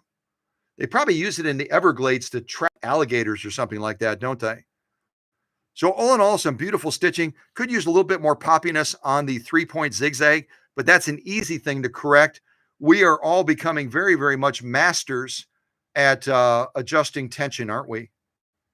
And we made a number of adjustments to accommodate that rather weird material. Tell I'm in a rush. I didn't even clip that all the way. Beautiful, beautiful stitching by this Husky 145. Turn it over, look at the lock stitching as well. The lock stitching you can see is really, really poppy. Some beautiful, beautiful lock stitching all the way across. Show it to you like this as well. Can actually see it a little bit better this side. So if we were going to be sewing a ton of 100% cotton with quilt batting, we would adjust our upper tension back even just a little bit more. But some beautiful, beautiful stitching on this 100% cotton with the quilt batting. And on this live stream and otherwise, these are all the sew-offs that we did on this machine that Shelly gave to me and is going to give to her friend, Shelly and Sherry. So I think this machine has definitely proven itself, especially on this, as Teresa described it, this really finicky outdoor material that apparently they trap alligators with down in the Everglades in Florida. I'm joking. I don't think they really do that, but it is a tricky, finicky material. And this Husky 145, I think, has done a brilliant job. So thanks to everybody for helping with the process. That's the whole purpose of these live streams. It's not for me to be a sewing savant. It's not for one person to say, I've got all the answers. None of us do. None of us have all the answers. And that's why we're sometimes teachers and we're always, always, always students. So great job, everybody. God bless you. Thanks to the leadership team. I got a bolt so that this customer doesn't say, where's Scott? Where's Scott? I thought I was supposed to meet him. Where's this guy? Yeah. All right. Let me turn this machine so you can check out this light duty Swedish beauty that Shelly sent to the workshop and is hoping that her friend Sherry will really, really enjoy this great machine. Yeah. All right. God bless. Take care and see ya. Ha ha.